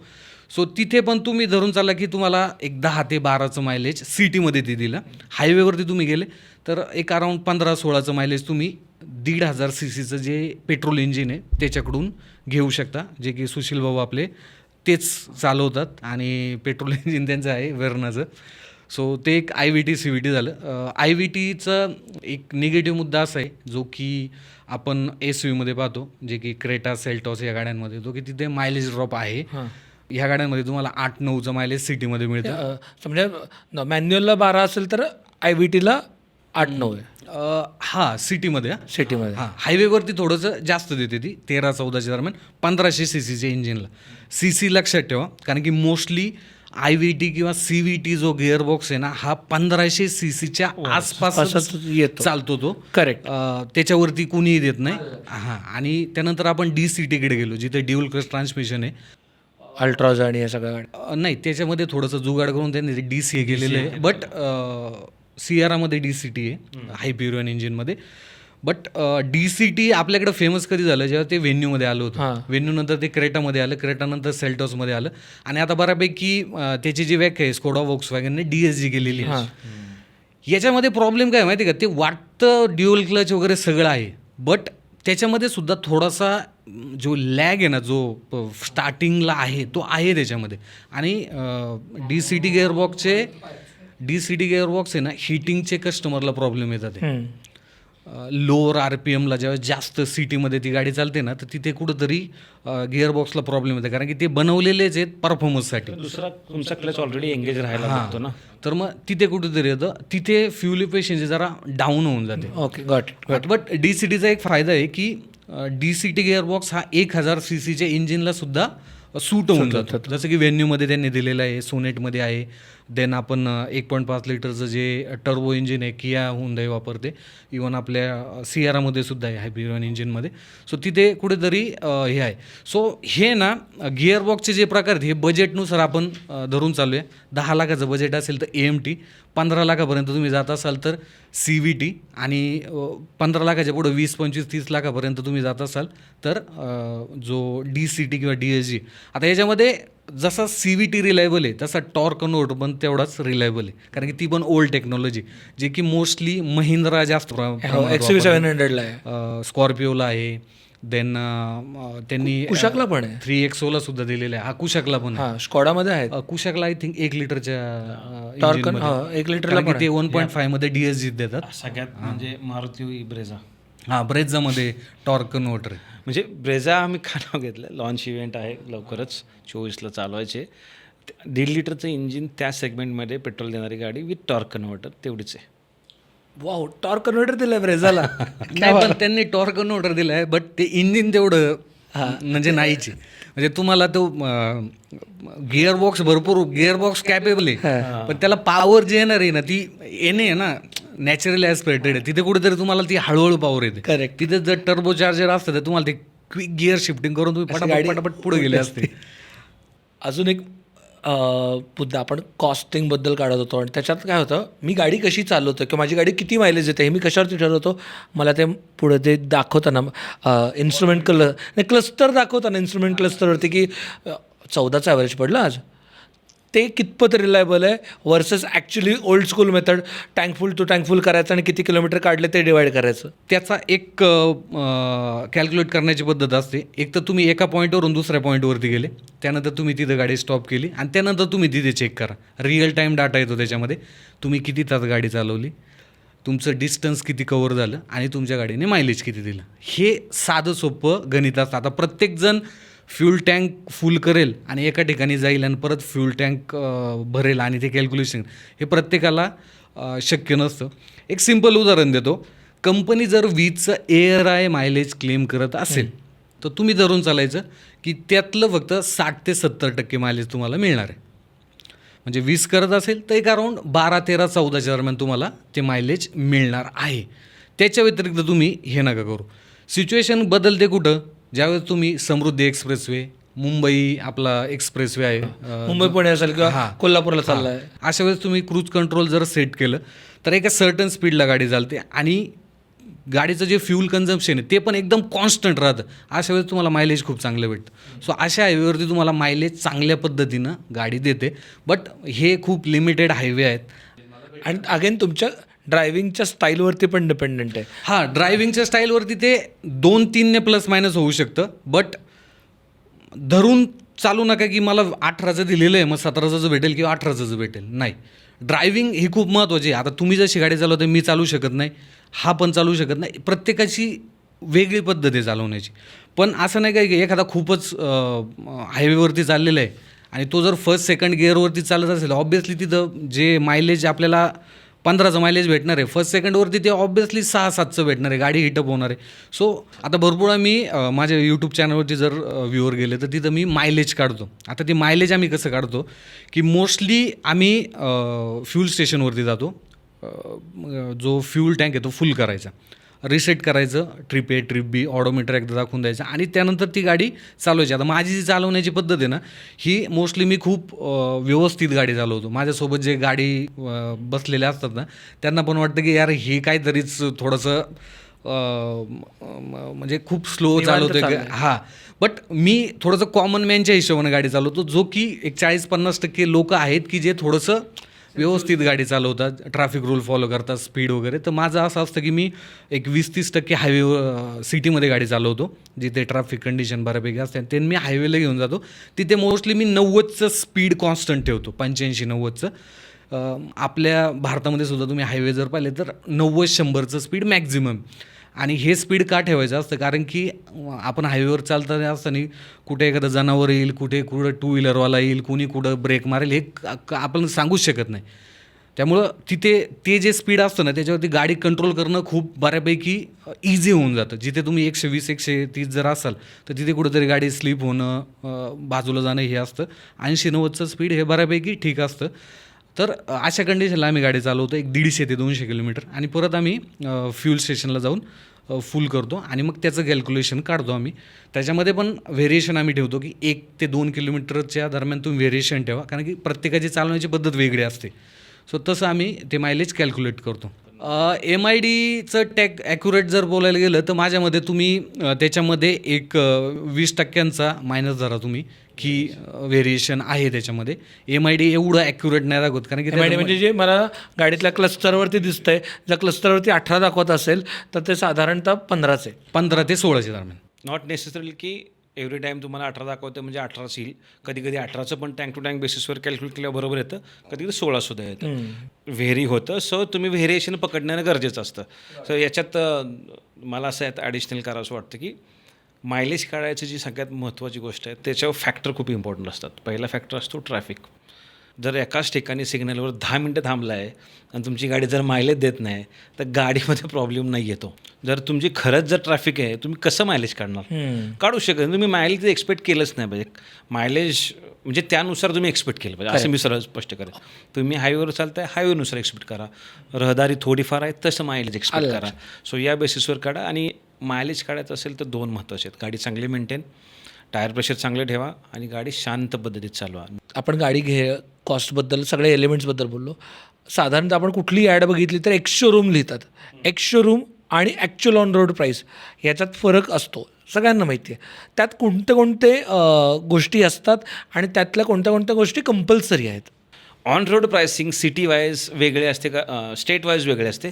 त्याचं रिझन असतं की त्याच्यामध्ये RTO येतो, त्याचे टॅक्सेस वेगळे, बरोबर. इन्शुरन्सची कॉस्ट वेगळी, ॲडिशनल तुम्ही ॲक्सेसरीज काय घेताय, वॉरंटी काय घेताय, हायपोथिकेशन आहे का नाही, फास्टॅग आहे का नाही, किंवा ॲडिशनल एक्सटेंडेड वॉरंटी घेताय किंवा तुम्ही मेंटेनन्स पॅकेज घेताय, आणि सर्वांचं मिळून ऑन रोड प्राईस बनते. ओके. त्याच्यामुळं जो आम्ही लोक आहे ना तो तुम्हाला यूट्यूबमध्ये सरळ सांगू शकत नाही ऑन रोड किती. पण याच्यामध्ये आम्ही टेंटेटिव्ह म्हटलं की ज्या कंपल्सरी गोष्टी आहेत, जसं की एक शोरूम कंपल्सरी आहे, दुसरी गोष्ट आहे RTO, तिसरी गोष्ट आहे लोन करणं असेल तर हायपोथिकेशन, चौथी गोष्ट आहे फास्टॅग आणि इन्शुरन्स. ह्या आम्ही कंपल्सरी पकडतो. आणि याची पकडून ऑन रोड कॉस्टिंग आम्ही नंतर कधी आम्ही जेव्हा ॲक्च्युअलमध्ये प्राइसिंग येतं तेव्हा आम्ही ते सांगत असतो. तुम्ही एक अंदाज जर पकडला 10 लाखाची गाडी असेल आणि एक शोरूम प्राईस 10 लाख आहे आणि ऑन रोड किमतीचा तुम्ही विचार केला तर तुम्ही त्याच्यामध्ये एक 2 लाख रुपये एक्स्ट्रा पकडून चाला, ज्याच्यामध्ये आपण फक्त बेसिक RTO, इन्शुरन्स आणि अजून फास्टॅग वगैरे अशा गोष्टी असतात ज्या तुम्ही धरून चाला, अंदाजे धरून चाला. याच्यामध्ये काय होतं की आता 1500 cc वरती जर इंजिन असेल तर त्याच्यावरती जास्त टॅक्स आहे. गाडीची 4 मीटरपेक्षा जास्त लेंथ असेल तर तिथे तुम्हाला जास्त टॅक्स पे करावा लागतो. 2000 cc वरती पण तुमचं इंजिन असेल तर तिथे अजून टॅक्स आहे, TCS असतो, अशा मल्टिपल गोष्टी असतात. सो आता हे सांगायला गेलं त्याला एक तास भरपूर पूर्ण नाही, कारण की त्याचा एक पूर्ण चार्ट असतो. बट ज्यावेळेस एखादा बायर आहे त्याने जर फक्त ChatGPTला जरी विचारलं की मी समजा एक 10 लाखाची गाडी घेतो आणि जिथं 1200 cc इंजिन आहे तर मला एक अंदाजे जो रोड टॅक्स आहे RTOचा आणि बाकीचे खर्च किती येईल तर तुम्हाला ते तिथं एक्झॅक्ट अमाऊंट येऊन जाईल. पण तुम्ही धरून चला एक 10 लाखाच्या बजेटमध्ये एक तुम्ही 20% अमाऊंट जे आहे ते तुम्हाला जास्त द्यावी लागते. आणि एक आवर्जून मी सांगतो एक गोष्ट याच्यामध्ये, जे आत्ता विशाल फॅक्टर्स बोलला तेवढेच मित्रांनो घ्या. तुम्ही जर ॲडिशनल घेत जाल तर तुमचं कॉस्ट वाढत जाईल. मला त्या ॲडिशनलवरतीच यायचं आहे. एक तर मला त्याच्या ॲडिशनलच्या फॅक्टरच्या आधी एक महत्त्वाचा चार्ज आजकाल फार मी रील्स बघतोय, हँडलिंग चार्जेस. हा काय प्रकार आहे? लॉजिस्टिक चार्जेस, हँडलिंग चार्जेस हे खरंच लिगल आहेत का लावणं? As per rules handling logistic totally illegal आहेत. आणि वेळच्या वेळ कोर्टानं सुद्धा सांगितले की हे तुम्ही घेतलंच नाही पाहिजे. हे जे इन्क्लुडेड असतं तुमच्या एक शोरूममध्ये म्हणजे बाय डिफॉल्ट, जसं MRP असते तसंच ते असतं. सो जर कोणी तुम्हाला हँडलिंग चार्जेस किंवा लॉजिस्टिक चार्जेस लावत असेल तर तुम्ही जसं आपण रेस्टॉरंटमध्ये गेलो ते सर्व्हिस चार्ज काढायला सांगतो आणि ते काढतात, तसं त्यांनी काढणं कंपल्सरी आहे. याच्यामध्ये कसं असतं की एक शोरूमची प्राईज असते ना, फॅक्टरी भारताच्या कानाकोपऱ्यात आहेत. आता आपण कियाची फॅक्टरी जर पाहिली तर ती आंध्र प्रदेशमध्ये आहे. एक शोरूम प्राईज अशी ठरवली जाते की ती गाडी तिथून इथं येईस्तपर्यंत तिची किंमत बेस मॉडेलची 10,99,000 रुपये, तर ती 10,99,000 त्याच्यामध्ये हँडलिंग चार्जेस, जो कंटेनर वगैरे ते ईच अँड एव्हरीथिंग असतं. शोरूमचं पण त्याच्यामध्ये ती मी पुण्यात घेतली काय, लातूरमध्ये घेतली पाय आणि नैनितालला घेतली काय, एक शोरूम ही सेमच असले पाहिजे. आणि मोस्टली ते आधी व्हायचं, आता बऱ्यापैकी ते कमी झालेलं आहे हँडलिंग चार्जेस किंवा काय.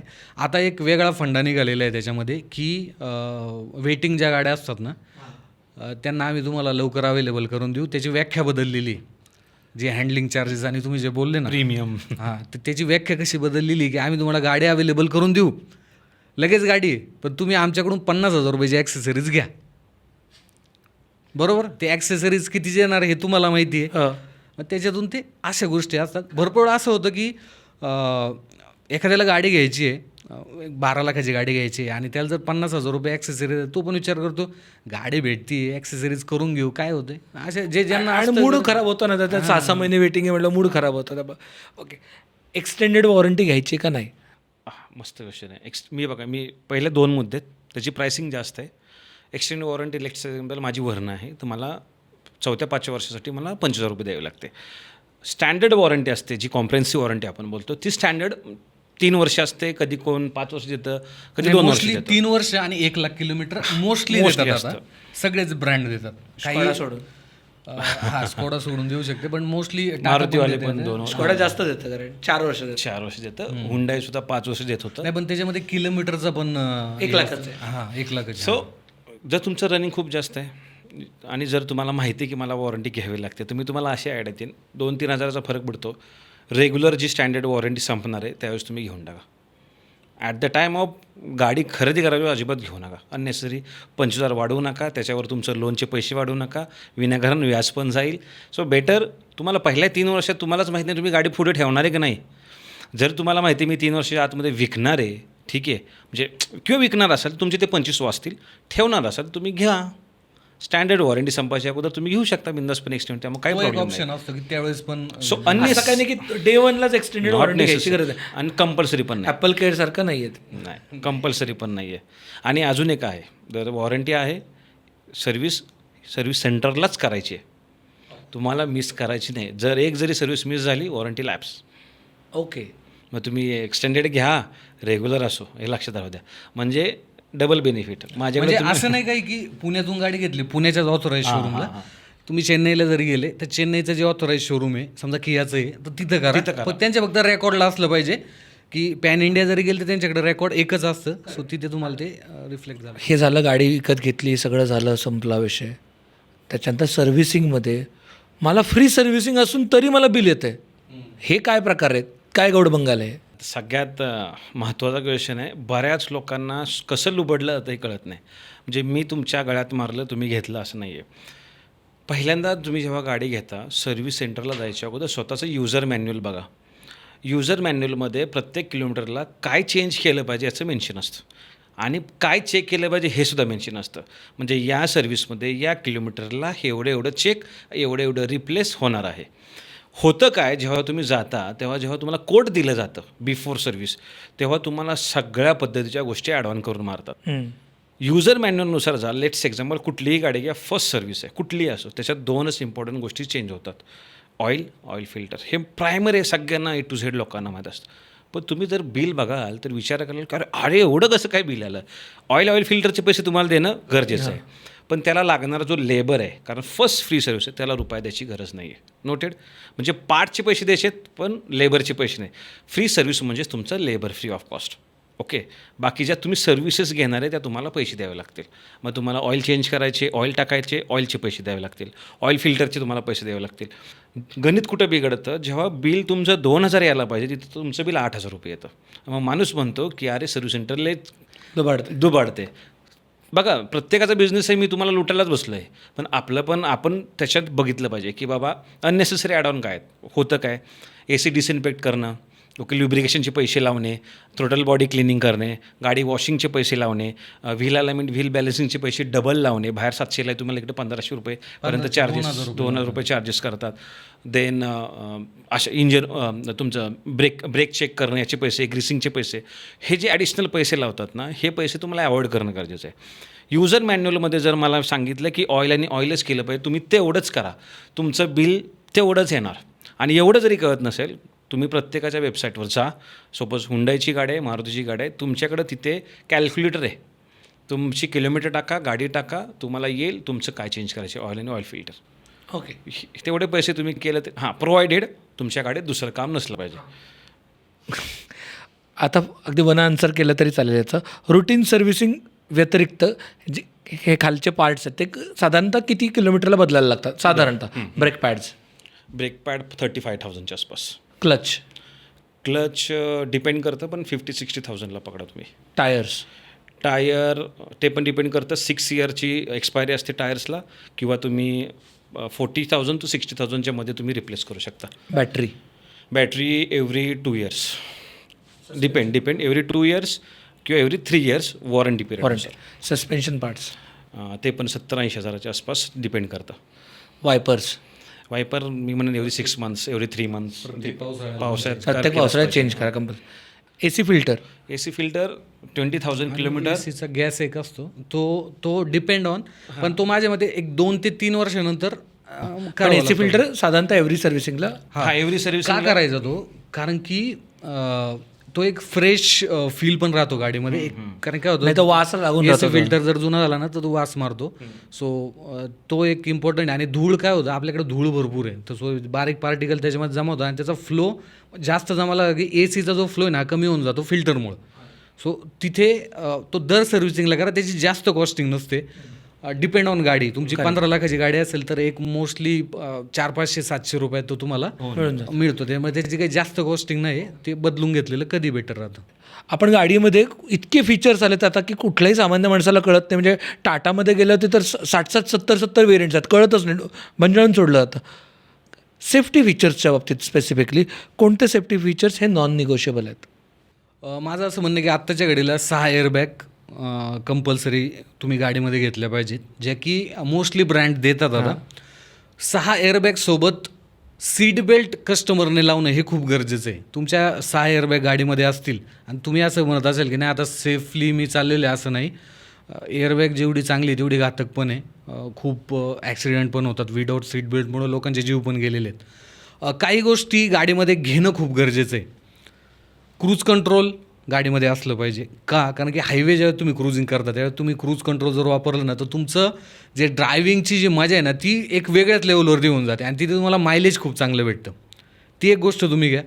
प्लस गाडीमध्ये एक छोटी स्क्रीन असणं खूप गरजेचं आहे आत्ताच्या घडीला, जिच्यामध्ये तुम्हाला रिअर कॅमेरा भलेही नाही आला तर तुम्ही ॲक्सेसरीजमध्ये तो बसून घेऊ शकता. म्हणजे ज्यावेळेस तुम्ही गाडी रिव्हर्स घेताय त्यावेळेस तुम्हाला रिअरचं दिसेल. आणि आता मोस्टली काय झालं की बऱ्यापैकी आपण Android auto, Apple CarPlay connect करतो. भरपूर ठिकाणी जायचं असतं आपल्याला. सो मॅप असेल, कॉल वगैरे आला, म्युझिक वगैरे, तर असा एक्सपिरियन्स एक चांगला होऊन जातो. आता पहिल्यासारखे दिवस मागच्याच म्हणजे जे दिवस होते तसं नाही राहिलं की फक्त गाडीच चालवायची आहे, काहीतरी वेगळा अनुभव पण यायला पाहिजे. त्यानंतर रिअर AC वेन्स थोडंसं आजच्या घडीला भारतासारख्या वेदर कंडिशनला असणं खूप गरजेचं आहे.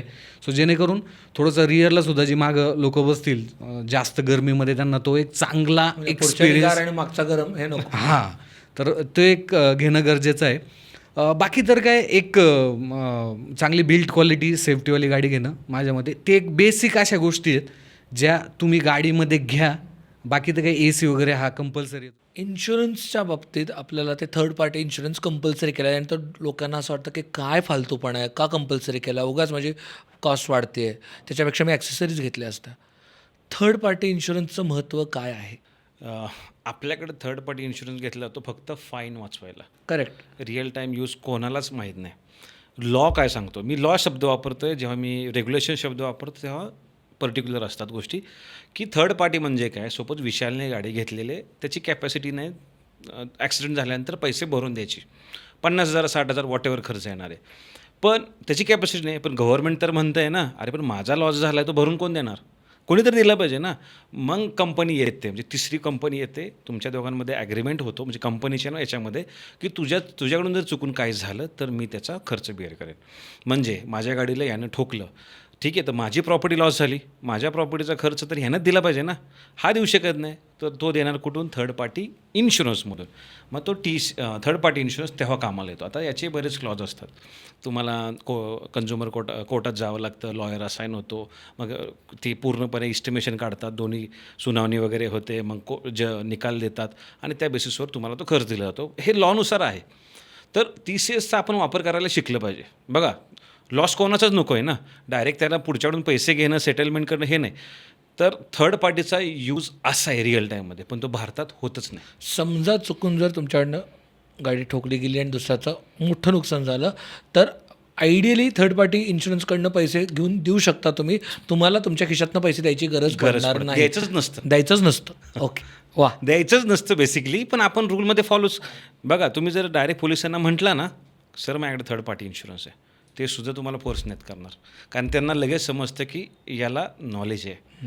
आणि बट ऑफ बेस्ट मग बघा युक्तिवाद चालतो, कंपन्या ते त्यांचे कोणाला पैसे द्यायचे नाहीत ना, पटकन मग नाही ते होत. म्हणतात. बट तुम्ही जर तुमच्याकडे व्हिज्युअल्स प्रूफ आहेत, आजकालच्या डॅशकॅमच्या जगामध्ये तुम्ही आहात, तिथे आरामात सेटलमेंट होतो, थोडा वेळ जातो, बट फायदा असा आहे की बाबा तुमचा स्वतःचा लॉस होत नाही आणि पुढच्याला सुद्धा पैसे मिळतात, प्रोव्हायडेड तुम्ही जर रूल्स ब्रेक करत नसाल. म्हणजे तुमच्याकडे ड्रायव्हिंग लायसन्स पाहिजे, तुम्ही ड्रंक अँड ड्राईव्ह असेल तुम्हाला मिळणार नाही, तुम्ही रॉंग साईडनं चालवत आहे तुम्हाला मिळणार नाही. ओके, किंवा तुम्ही लर्निंग लायसन्सवर आहात, शेजारी म्हणजे पक्का लायसन्सवाला नाही आहे तर तुम्हाला मिळणार नाही. बऱ्याच गोष्टी असतात त्या तुम्हाला रूलमध्ये केल्या पाहिजेत तरच तुम्हाला मिळेल.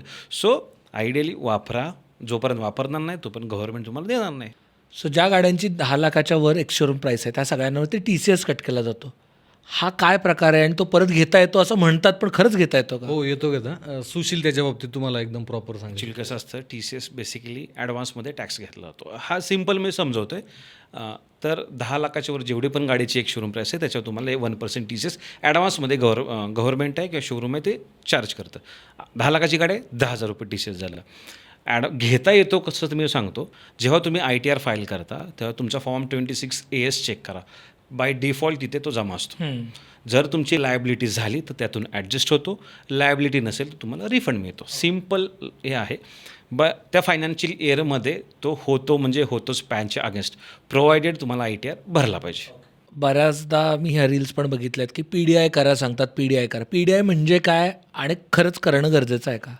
PDI म्हणजे प्री डिलिव्हरी इन्स्पेक्शन, म्हणजे डिलिव्हरीच्या आधी तुम्ही तुमच्या गाडीचं इन्स्पेक्शन करणं गरजेचं आहे. तर हे असं असतं, भरपूर वेळा केसेसमध्ये असं झालं होतं की म्हणजे आधी पण या गोष्टी करतात, आत्ता पण करतात ते, की ट्रॅव्हलिंगमध्ये असेल, भरपूर वेळा जे कंटेनर वगैरे असतात त्यांच्याकडून गाडी डॅमेज वगैरे झाली तर डीलर लेवलवरती काय करतात ते, ती गाडी रिवर्क होते आणि ती परत गोडाऊनला लावली जाते आणि ती नंतर एखाद्या कस्टमरला दिली जाते.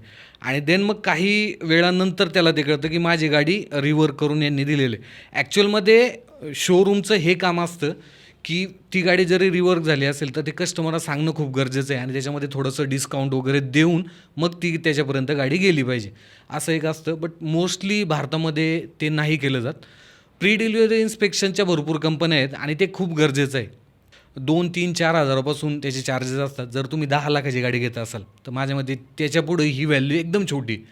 करून घेणं गरजेचं आहे. तुम्हाला कळतं ॲक्च्युअलमध्ये तुम्ही गाडी गोडाऊनमध्ये जर गेले त्यांच्या स्टॉक यार्डमध्ये तर तिथे जाऊन तुम्ही पाहू शकता की हा माझी गाडी या कंडिशनला आहे, इग्निशन वगैरे ऑन करा, काही इंजिन चेक लाईट, कुठे स्क्रॅचेस वगैरे आहे का. तर अशा वेळेस तुम्ही ते त्यांना सांगून एकतर त्या गाडीबद्दल तुम्ही ते रिवर्क करून घेऊ शकता किंवा अजून दुसरे ऑप्शन तुमच्याकडं शोरूम देऊ शकतो. सो ते गरजेचं आहे खूप. पण ते याच्यात मी असं ॲड करतो की एकदा तुमची गाडी नंबर आला, रजिस्ट्रेशन झालं की तुम्ही PDI करून फायदा नाही. तुम्हाला फक्त रिपेअरचंच ऑप्शन आहे. ओके, आणि एक्स्ट्रीम केसमध्ये रिप्लेसमेंट कंपनी ठरवते ते. सो ऑलवेज पैसे द्यायच्या अगोदर, रजिस्ट्रेशनच्या अगोदरच तुम्हाला PDI करायचे. जसं विशाल बोलला की डॅमेज होतं. ओके, आणि दुसरी अशी गोष्ट आहे की मॅन्युफॅक्चरिंग डिफेक्ट असू शकतात. नंतर डोकं लावत कोण बसणार ना. तुमची गाडी महिन्यात जर सर्व्हिस सेंटरला थांबणार आहे त्यापेक्षा PDI करा, काहीच प्रॉब्लेम नाही 2-3 हजार घालवायला, जेणेकरून तुमचेच जे कॉस्ट. महत्त्वाचा मुद्दा आपलाच आहे की फायनान्शियल लॉसपासून तुम्हाला वाचायचे. 15-20 लाख रुपये थोडे जो मी भले म्हणतो रुपया का असं ना, का घ्यायला पाहिजे वाया. मी तुम्हाला 3 सिनारिओज देतो, बजेट देतो, बेस्ट गाडी सजेस्ट करा. पहिल्यांदा बायर आहे मी, मॅडम बजेट अगदीच 5-6 लाख रुपये, मला यूज कार घ्यायचे, शिकायचे, मी गाडी शिकतो आहे आत्ता, मला काहीच माहीत नाही, कुठली गाडी घ्यावी? माझ्या मते 5-6 लाखाच्या बजेटमध्ये तुम्हाला बलेनो एक चांगला ऑप्शन आहे, i20 एक चांगला ऑप्शन आहे, जे की हॅचबॅकमध्ये तुम्हाला हे होऊन जाते. तुम्ही जर सिडानमध्ये गेला तर आमेज एक तुमच्याकडे चांगला ऑप्शन आहे, जे की तुम्हाला एक चांगला किती वर्ष जुने असतील? आमेज एक अराऊंड तुम्ही 16, 17, 18 एक तुम्ही धरून चला 5-6 वर्ष जुनी गाडी जी आहे त्याच्यामध्ये मिळून जाईल तुम्हाला. त्याच बजेटमध्ये होंडा सिटी एक चांगला ऑप्शन आहे, जो की तुम्हाला एक चांगला फील, मोठी गाडी आहे, अशा गोष्टी आहे. सो ह्या गोष्टींकडे तुम्ही जाऊ शकता, जे की तुम्ही शिकणार पण, तुम्ही यूज गाडी घेताय, प्लस तुमचा रिसेलला पण त्याच्यामध्ये चांगल्या पद्धतीने तुम्हाला अमाऊंट पण येऊन जाईल. सो माझ्यामध्ये ह्या बजेटच्या गाड्या तुम्ही जर घेतल्या, मारुती, हुंदाई, होंडा, तर इथे तुम्हाला बऱ्यापैकी रिसेल व्हॅल्यू चांगली भेटेल आणि एक जो कस्टमर एक्सपिरियन्स असतो, सर्व्हिस वगैरे असेल, चांगली मिळते. 7 ते 10 लाखाचं माझं बजेट आहे, नवीनच गाडी घ्यायची आणि साधारणतः माझं वर्षाचं रनिंग हे 15 ते 20 हजार किलोमीटर आहे. ओके, आता 15 ते 20,000 किलोमीटर तर या केसमध्ये मी थोडी डिझेल ठरवेन. 10,000च्या केसमध्ये मी पेट्रोल सजेस्ट करेन. तर 10,000चं जर तुमचं पेट्रोल बजेट आहे तर मी त्यामध्ये सजेस्ट करेन फ्रॉन्क्स 7 ते 10 लाखामध्ये. जर तुम्ही SUV सेगमेंटमध्ये जात आहे तर ब्रेझा एक बेस्ट ऑप्शन आहे. त्याच्यानंतर जर तुम्हाला अशी गाडी पाहिजे जी दिसायला खूप चांगली असेल, इंटेरियर चांगला असेल, तर 7 ते 10 लाखाच्या बजेटमध्ये तुम्हाला नेक्सॉन व्हेरियंट आणि पंच ह्या दोन्हीपैकी सिलेक्ट करू शकता. जर फीचर पाहिजे तर पंच आणि नेक्सॉन तुम्ही घेऊ शकता. जर कमी याच्यामध्ये थोडी अजून मोठी Base गाडी किंवा बेसच्या बेस किंवा सेकंड बेस व्हेरियंट तुम्ही सिलेक्ट करू शकता. जर तुम्हाला डिझेल पाहिजे तर एकच ऑप्शन आहे अल्ट्रॉस, दुसरा ऑप्शनच नाही आहे त्याच्यामध्ये. पण जर 15-20 आहे तर तुम्ही CNGकडे सुद्धा जाऊ शकता त्या केसमध्ये, जिथे तुम्हाला बलेनो CNG चांगलं मायलेज काढून देईल, स्विफ्ट CNG सुद्धा काढून देईल. आणि जर तुम्ही सिडानमध्ये बघताय तर ओरा CNG किंवा तुमची डिझायर CNG हे बेस्ट ऑप्शन आहे. जर व्हॅल्यू फॉर मनी मी जर पिक करेन 7 ते 10 लाखामध्ये CNGमध्ये घ्यायला जाल तर मला नंबर 1ला ऑप्शन येईल बलेनो CNGला चांगलं मायलेज देईल. SUVमध्ये जाल तर मी पंच और आयदर नेक्सॉनकडे जाईन. आणि जर थोडं मी बजेट वाढवलं 11 लाखाच्या घरात तर मी जाईन ब्रेझा CNGकडे. आणि समजा माझं 10 ते 15 लाखाचं बजेट आहे आणि अगेन हेच सिनर आहे की 10,000 किलोमीटर रनिंग आहे वर्षाला किंवा 20,000 किलोमीटर रनिंग आहे वर्षाला, तर कुठल्या गाड्या? माझ्या मते 10 ते 15 लाखाच्या बजेटमध्ये ब्रेझा एक चांगला ऑप्शन आहे, जिथे तुम्हाला सर्व्हिस नेटवर्क खूप चांगल्या पद्धतीने मिळतो. रनिंग कमी असेल एक 5-10 हजार किलोमीटर पेट्रोलकडे जा. पण 10,000 ते 20,000 असेल तर CNG ऑप्शन चांगलं आहे. आता त्या गाडीचं एक नेक्स्ट वीकमध्ये अपडेट येणार आहे. आय होप त्या गाडीमध्ये अंडर बॉडी CNG टँक येईल, जो की विक्टोरियसमध्ये आला होता, जेणेकरून कस्टमरला जो बूट आहे तो यूज करण्यासाठी भेटेल. सो माझ्या मते त्या बजेटमध्ये एक ब्रेझा चांगला ऑप्शन आहे. दुसरा ऑप्शन मी नेक्सॉन देईल. नेक्सॉन का घ्यावी? कारण की एकतर मल्टिपल व्हेरियंट तुम्ही त्याच्यामध्ये घेऊ शकता. तुम्ही डिझेल घेऊ शकता, खूप जास्त रनिंग आहे, CNG घेऊ शकता आणि पेट्रोल पण घेऊ शकता. आणि इवन त्या गाडीचं जे EV व्हर्जन आहे ते सुद्धा त्या बजेटमध्ये येतं. सो तुम्हाला तिथे चॉईसेस भरपूर भेटतात की हां मला ह्या बजेटमध्ये बऱ्यापैकी मी करू शकतो, जसं आपण आधी कॅल्क्युलेशन केलं होतं त्याप्रमाणे. त्यानंतर तिसरं एक माझं चॉईस राहील की तुम्ही किया सेरॉसकडे एकदा पाहावं. आय नो ते खूप वेगळी गाडी आहे, थोडंसं लुक वाईज काही जणांना आवडते, काही जणांना आवडत नाही. द प्रॅक्टिकॅलिटी त्या गाडीची तुम्ही पाहिली, तुम्ही त्या गाडीचा स्पेस पाहिला, त्या गाडीची मटेरियल क्वालिटी पाहिली. कियाचा जो K2 प्लॅटफॉर्म आहे तो यूज झालेला आहे. आणि आतमध्ये बसल्यानंतर तुम्हाला त्या गाडीची जी फिट अँड फिनिश लेवल आहे ना, 20 लाखाच्या गाडीच्या वरच्या बजेटमध्ये ज्या गाड्या येतात तिथे तुम्हाला ती मटेरियल क्वालिटी भेटते. There is अनमॅच. 9-9.5 लाखाला त्या गाडीचं बेस मॉडेल आहे. तुम्हाला डिझेल घ्यायचं असेल तर तुम्ही 12-12.5 लाखापासून त्या गाडीचं डिझेल इंजिन चालू होतं. सर्वात बेस्ट गाडी. थोडासा बॉडी रोल आहे हायवेवरती वगैरे, खूप जास्त क्विक टर्न घेतला, बट प्रॅक्टिकॅलिटी तुम्हाला सेकंड रोसुद्धा त्या गाडीचं तुम्ही पुढे मागे घेऊ शकता. रिक्लायनर सीट आहे, बूट स्पेस अनमॅच आहे त्या गाडीचा. सो ती गाडी एक चांगली आहे. आय नो लोकांना थोडंसं SUV लुक आहे, बट प्रॅक्टिकल ती गाडी खूप चांगली आहे. सो किया सेरॉसचा एक तुम्ही विचार करू शकता. भरपूर वेळा लोकांचं एक हे असतं की मला चांगली क्वालिटी भेटली पाहिजे, चांगलं इंजिनिअरिंग भेटलं पाहिजे. अशा वेळेस तुम्ही व्हेन्यू एक आलेली आहे आता मार्केटमध्ये, त्या गाडीचं 10 ते 15 लाखाच्या बजेटमध्ये पेट्रोल डिझेल एक चांगला ऑप्शन आहे जो तुम्ही घेऊ शकता. मोस्टली सिडान याच्यामध्ये कोणी रेकमेंड करत नाही, बट अजूनसुद्धा भरपूर लोक आहे जे सिडान घेतात. सो त्यांच्यासाठी आमेज एक चांगला ऑप्शन आहे. किंवा तुम्ही होंडा सिटी आता जी नवीन आलेली आहे पेट्रोल इंजिनमध्ये तिचा विचार करू शकता. जे लोक परफॉर्मन्स ओरिएंटेड आहे, चांगलं पेट्रोल वगैरे चांगलं असं एकदम भरू शकतात गाडीमध्ये, वोक्सवॅगनची जी व्हर्टूस आहे तिचा विचार करू शकता. व्हर्टूस 15च्या आत येते. हो, एक बेस किंवा त्याच्यावरचं मॉडेल तुम्हाला येऊन जाईल त्याच्यामध्ये, जे की परफॉर्मन्स जे परफॉर्मन्स ओरिएंटेड आहे, ज्यांना खरंच परफॉर्मन्स पाहिजे त्यांच्यासाठी एक चांगला ऑप्शन आहे. किंवा आपली स्लाविया पण एक चांगला ऑप्शन आहे. सो अशा बजेटमध्ये सुंदर बट मोस्टली काय होतं की जिथे परफॉर्मन्स आहे तिथे मायलेज कमी आहे. आणि स्कोडा वोक्सवॅगनचं थोडंसं रिसेल पण एक निगेटिव्ह मुद्दा आहे, जिथे तुम्ही विकायला गेले तर हे होईल. त्यामुळे मी तो थोडासा हे ठेवलेला आहे. बट मोस्टली ह्या गाड्या तुम्ही त्या बजेटमध्ये घेऊ शकता जिथे तुम्हाला एक चांगली व्हॅल्यू, चांगलं स्पेस मॅनेजमेंट आणि रिसेल व्हॅल्यू चांगल्या पद्धतीने मिळेल.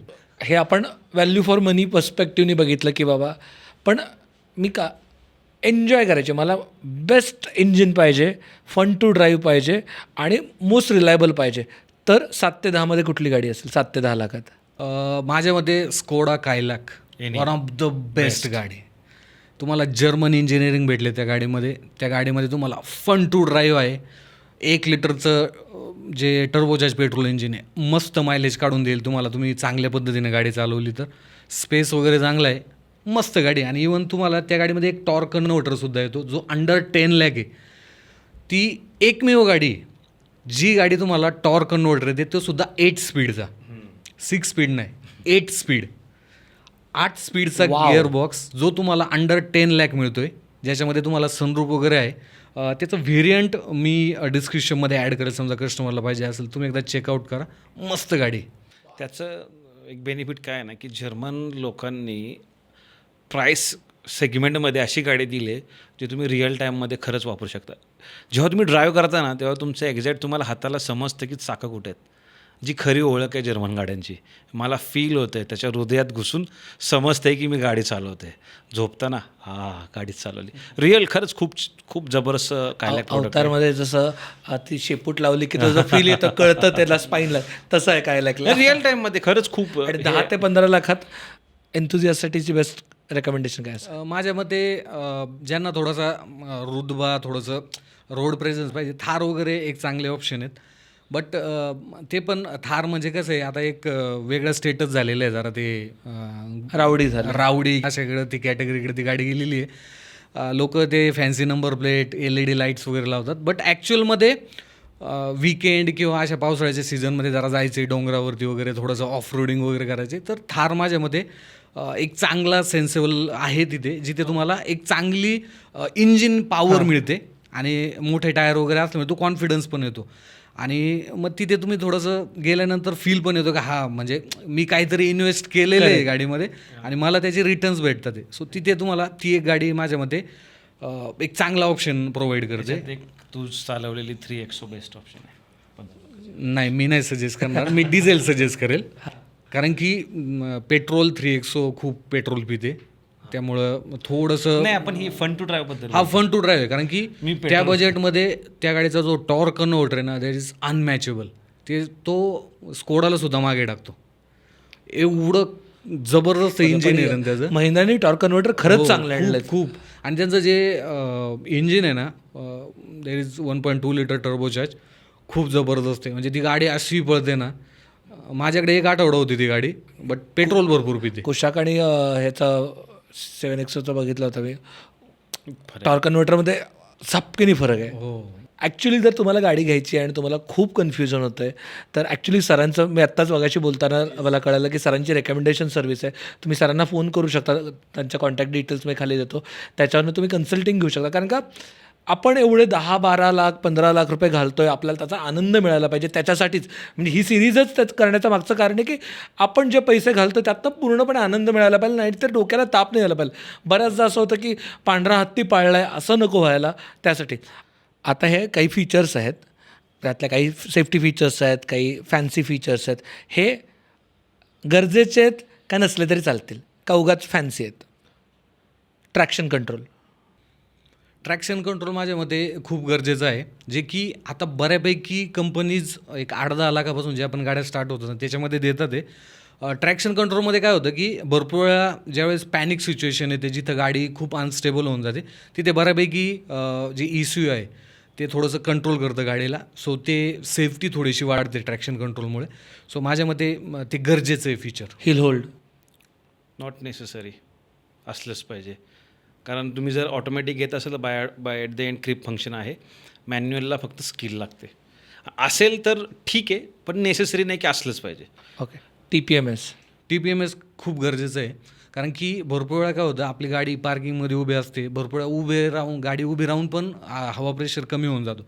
सो तिथे भरपूर वेळा मायलेज असेल किंवा टायर बस्ट होणे, टायर लवकर पंक्चर होणे, तर अशा कंडिशनला तिथे कळतं आपल्याला की टायर प्रेशर योग्य आहे की नाही. सो ते मस्ट नीड आहे, ते खूप गरजेचं आहे, माझ्या मते असायला पाहिजे. आयसोफिक्स खूप गरजेचं आहे, अतिशय. आजकाल मी पाहतोय व्हिडिओ जिथे मुलांना हातामध्ये घेऊन बसतात, पुढच्या सीटवर, मागच्या सीटवर. याचा इम्पॅक्ट कधी होतो, जोपर्यंत सिच्युएशन आपल्या अंगावर येत नाही. ॲक्सिडेंट होतो, मुलगा इकडे तिकडे फेकला जातो, सायर वेस आहेत, सिरियस इंजुरी होतात. आयसोफिक्स असला पाहिजे जेणेकरून तुम्ही आयसोफिक्स चाइल्ड सीट बसवू शकता आणि मुलाला त्याच्यावर बसू शकता. 99% आहे ना, तुमची सेफ्टी इम्प्रूव्ह होऊन जाते. खूप जबरदस्त आहे. सो मस्ट आहे, असतोच आजकाल, आपण यूज कमी करतो. सो यूज करायला शिका. ओके. एडॅस ॲडॅस माझ्या मते भारतीय रोडच्या कंडिशननुसार नाही कामाचं काहीच ते. मोस्टली एक्सप्रेसवे जे हायवे असतात ॲक्सेस कंट्रोल, ज्याला दोन्ही साईडने एक प्रॉपर बॅरिकेटिंग असतं, तिथे ते कामाचे आहेत. बट माझ्या मते ते भारतासारख्या कंडिशन्स अजून तर एवढं कामाचं नाही. ते फक्त एक फॅन्सी फीचर आहे जे एक कंपन्यांनी स्वतःचा एक वेगळा एक पोझिशन आणण्यासाठी ते आणलेलं आहे. मला असं वाटत नाही ते गरजेचंच आहे. नाही घेतलं तरी काही फरक पडत नाही. सनरूफ नॉट नेसेसरी असलंच पाहिजे. सनरूफमधून बाहेर नका उभं राहू, खूप रिस्की आहे. खूप म्हणजे खूप रिस्की आहे ते. 360 डिग्री कॅमेरा. मी असं म्हणेन की गरजेचं आहे, मॅन्डेटरी नाही, गरजेचं आहे. असं की आजकाल आपण रिअर कॅमेराला अडॅप्ट झालेलो आहे. 360मुळे एकच बेनिफिट, जेव्हा तुम्ही टाईट पार्किंगमध्ये असता किंवा ट्रॅफिक कंडिशनमध्ये असता ते खूप कामाला येतं अनटिल अँड अनलेस तुम्ही तुमच्या गाडीची यूज टू होत नाही. सो इनिशियल स्टेजला महिना 2 महिना 3 महिना तुम्ही एकदा तो 360 डिग्री तुम्हाला खूप हेल्पफुल होतो. Auto park reverse. Auto park दिवस भारतासारख्या कंट्रीमध्ये काय आहे? कधी आपल्या इथं खड्डे पडलेले असतात, कुठेही एखादा पोल असतो. त्यामुळं ते म्हणजे प्रीमियम गाड्यांमध्ये येतं बरं का ते 20-25 लाखाच्या पुढं गाड्यांमध्ये. पण तिथेसुद्धा असं असतं की ते एकदम सेफ पार्किंग असतं. त्यामुळं ते नथिंग, मला नाही वाटत ते काही. फार फार तर मॉलमध्ये पार्क करतानाच उपयोग आलेला. हां, तेवढं आहे. नाही, बट जी गाडी स्वतः पार्क करण्यामध्ये मजा येते, रिमोट न करण्यात काय अर्थ? 3 स्क्रीन 5 स्क्रीन. यार मी तर याच्या टोटली अगेन्स्ट आहे. म्हणजे नेसेसरीच नाही आहे. मला गेम खेळायची, मी घरी बसून गेम खेळेन ना, मी ते कशाला खेळणार आहे?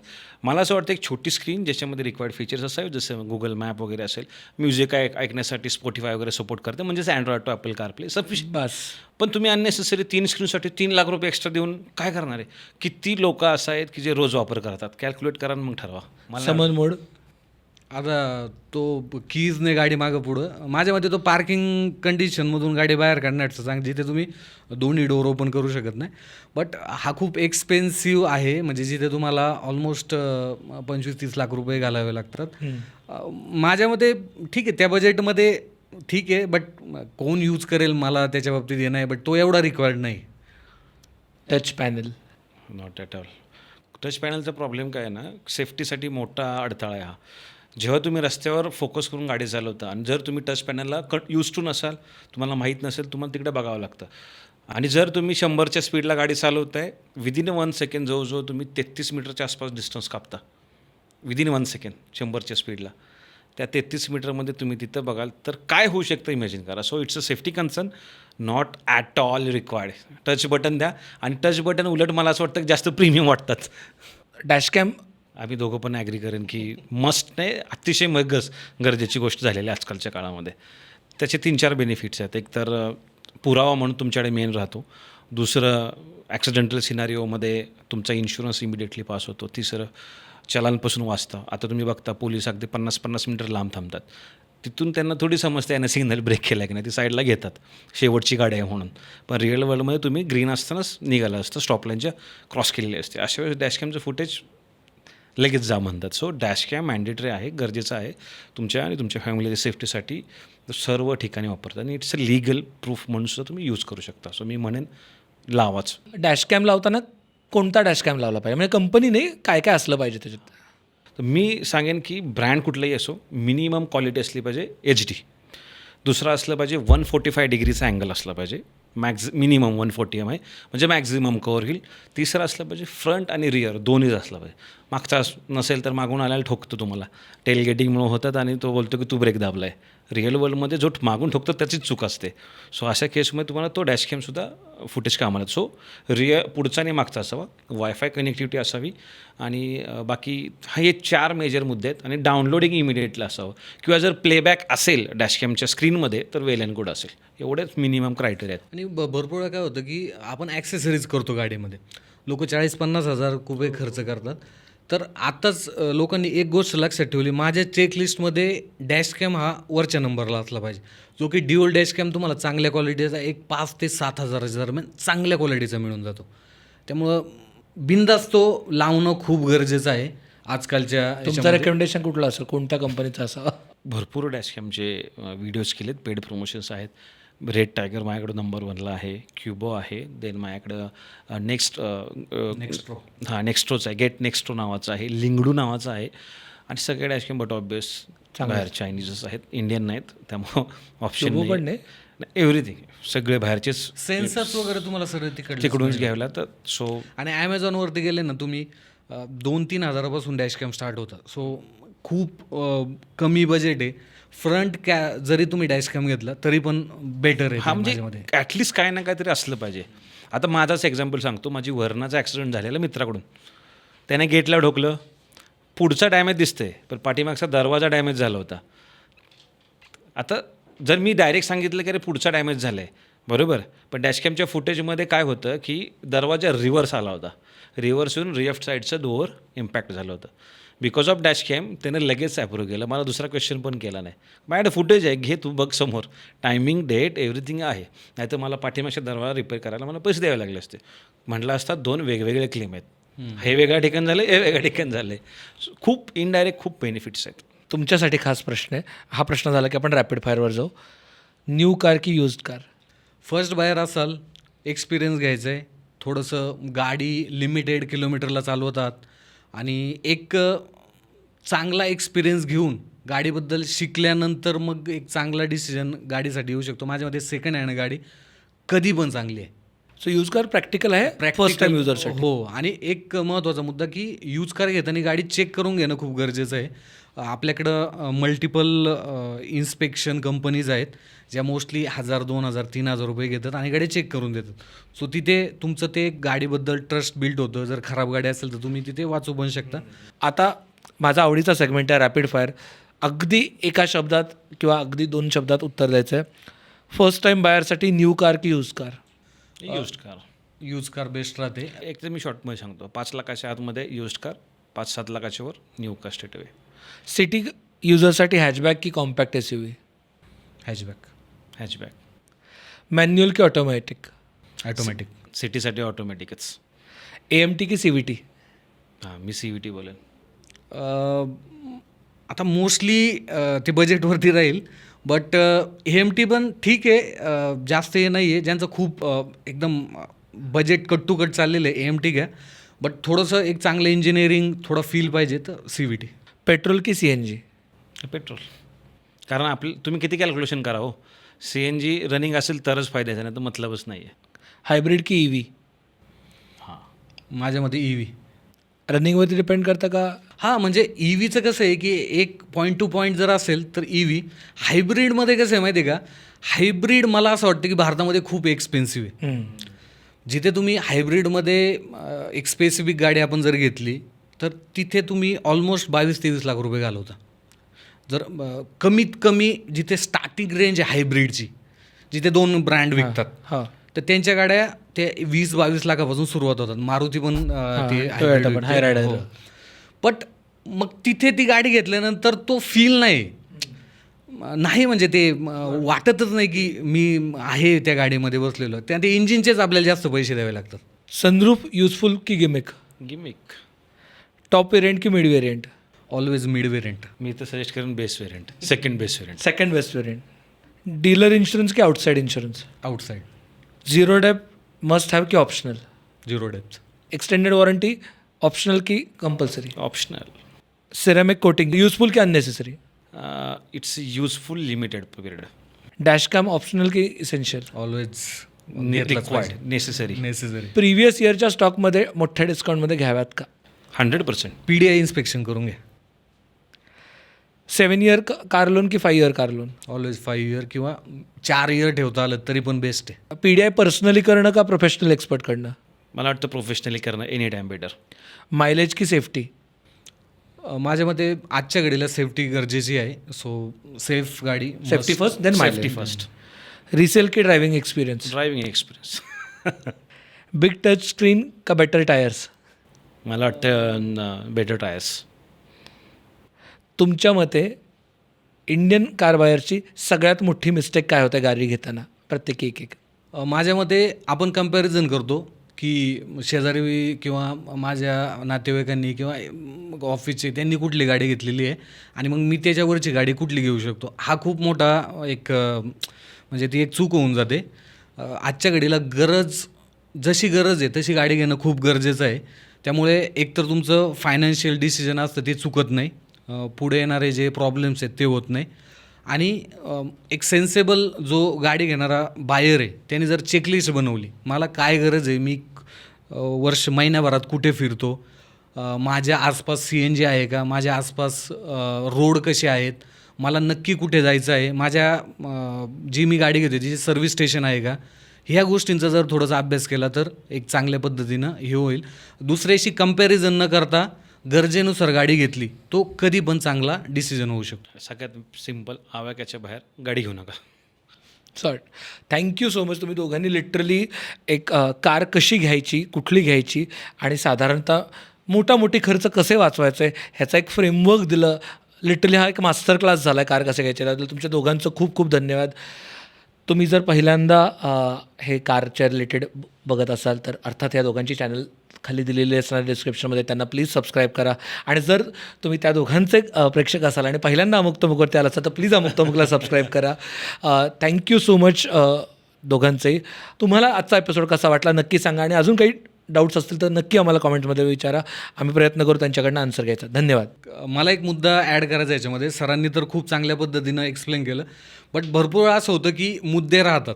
तर तुम्हाला जर वाटत असेल की हे मुद्दे राहिलेले आहेत आणि ते आपल्याला आत्ता घेणं गरजेचं आहे, तर त्याच्यावरती कमेंटमध्ये सुद्धा तुम्ही व्यक्त व्हा. आम्ही दुसऱ्या पॉडकास्टला सुद्धा सर नक्की येऊ आणि त्या बाबतीत आपण अजून चांगल्या पद्धतीनं त्या बाबतीत डिस्कस करू. डेफिनेटली. आणि तुम्ही आम्हाला बोलवलं अमुक-तमुकवर, लोकांचे आमच्यामार्फत जर काही पैसे वाचले तर त्यासाठी आम्ही नेहमीच कृतज्ञ राहू.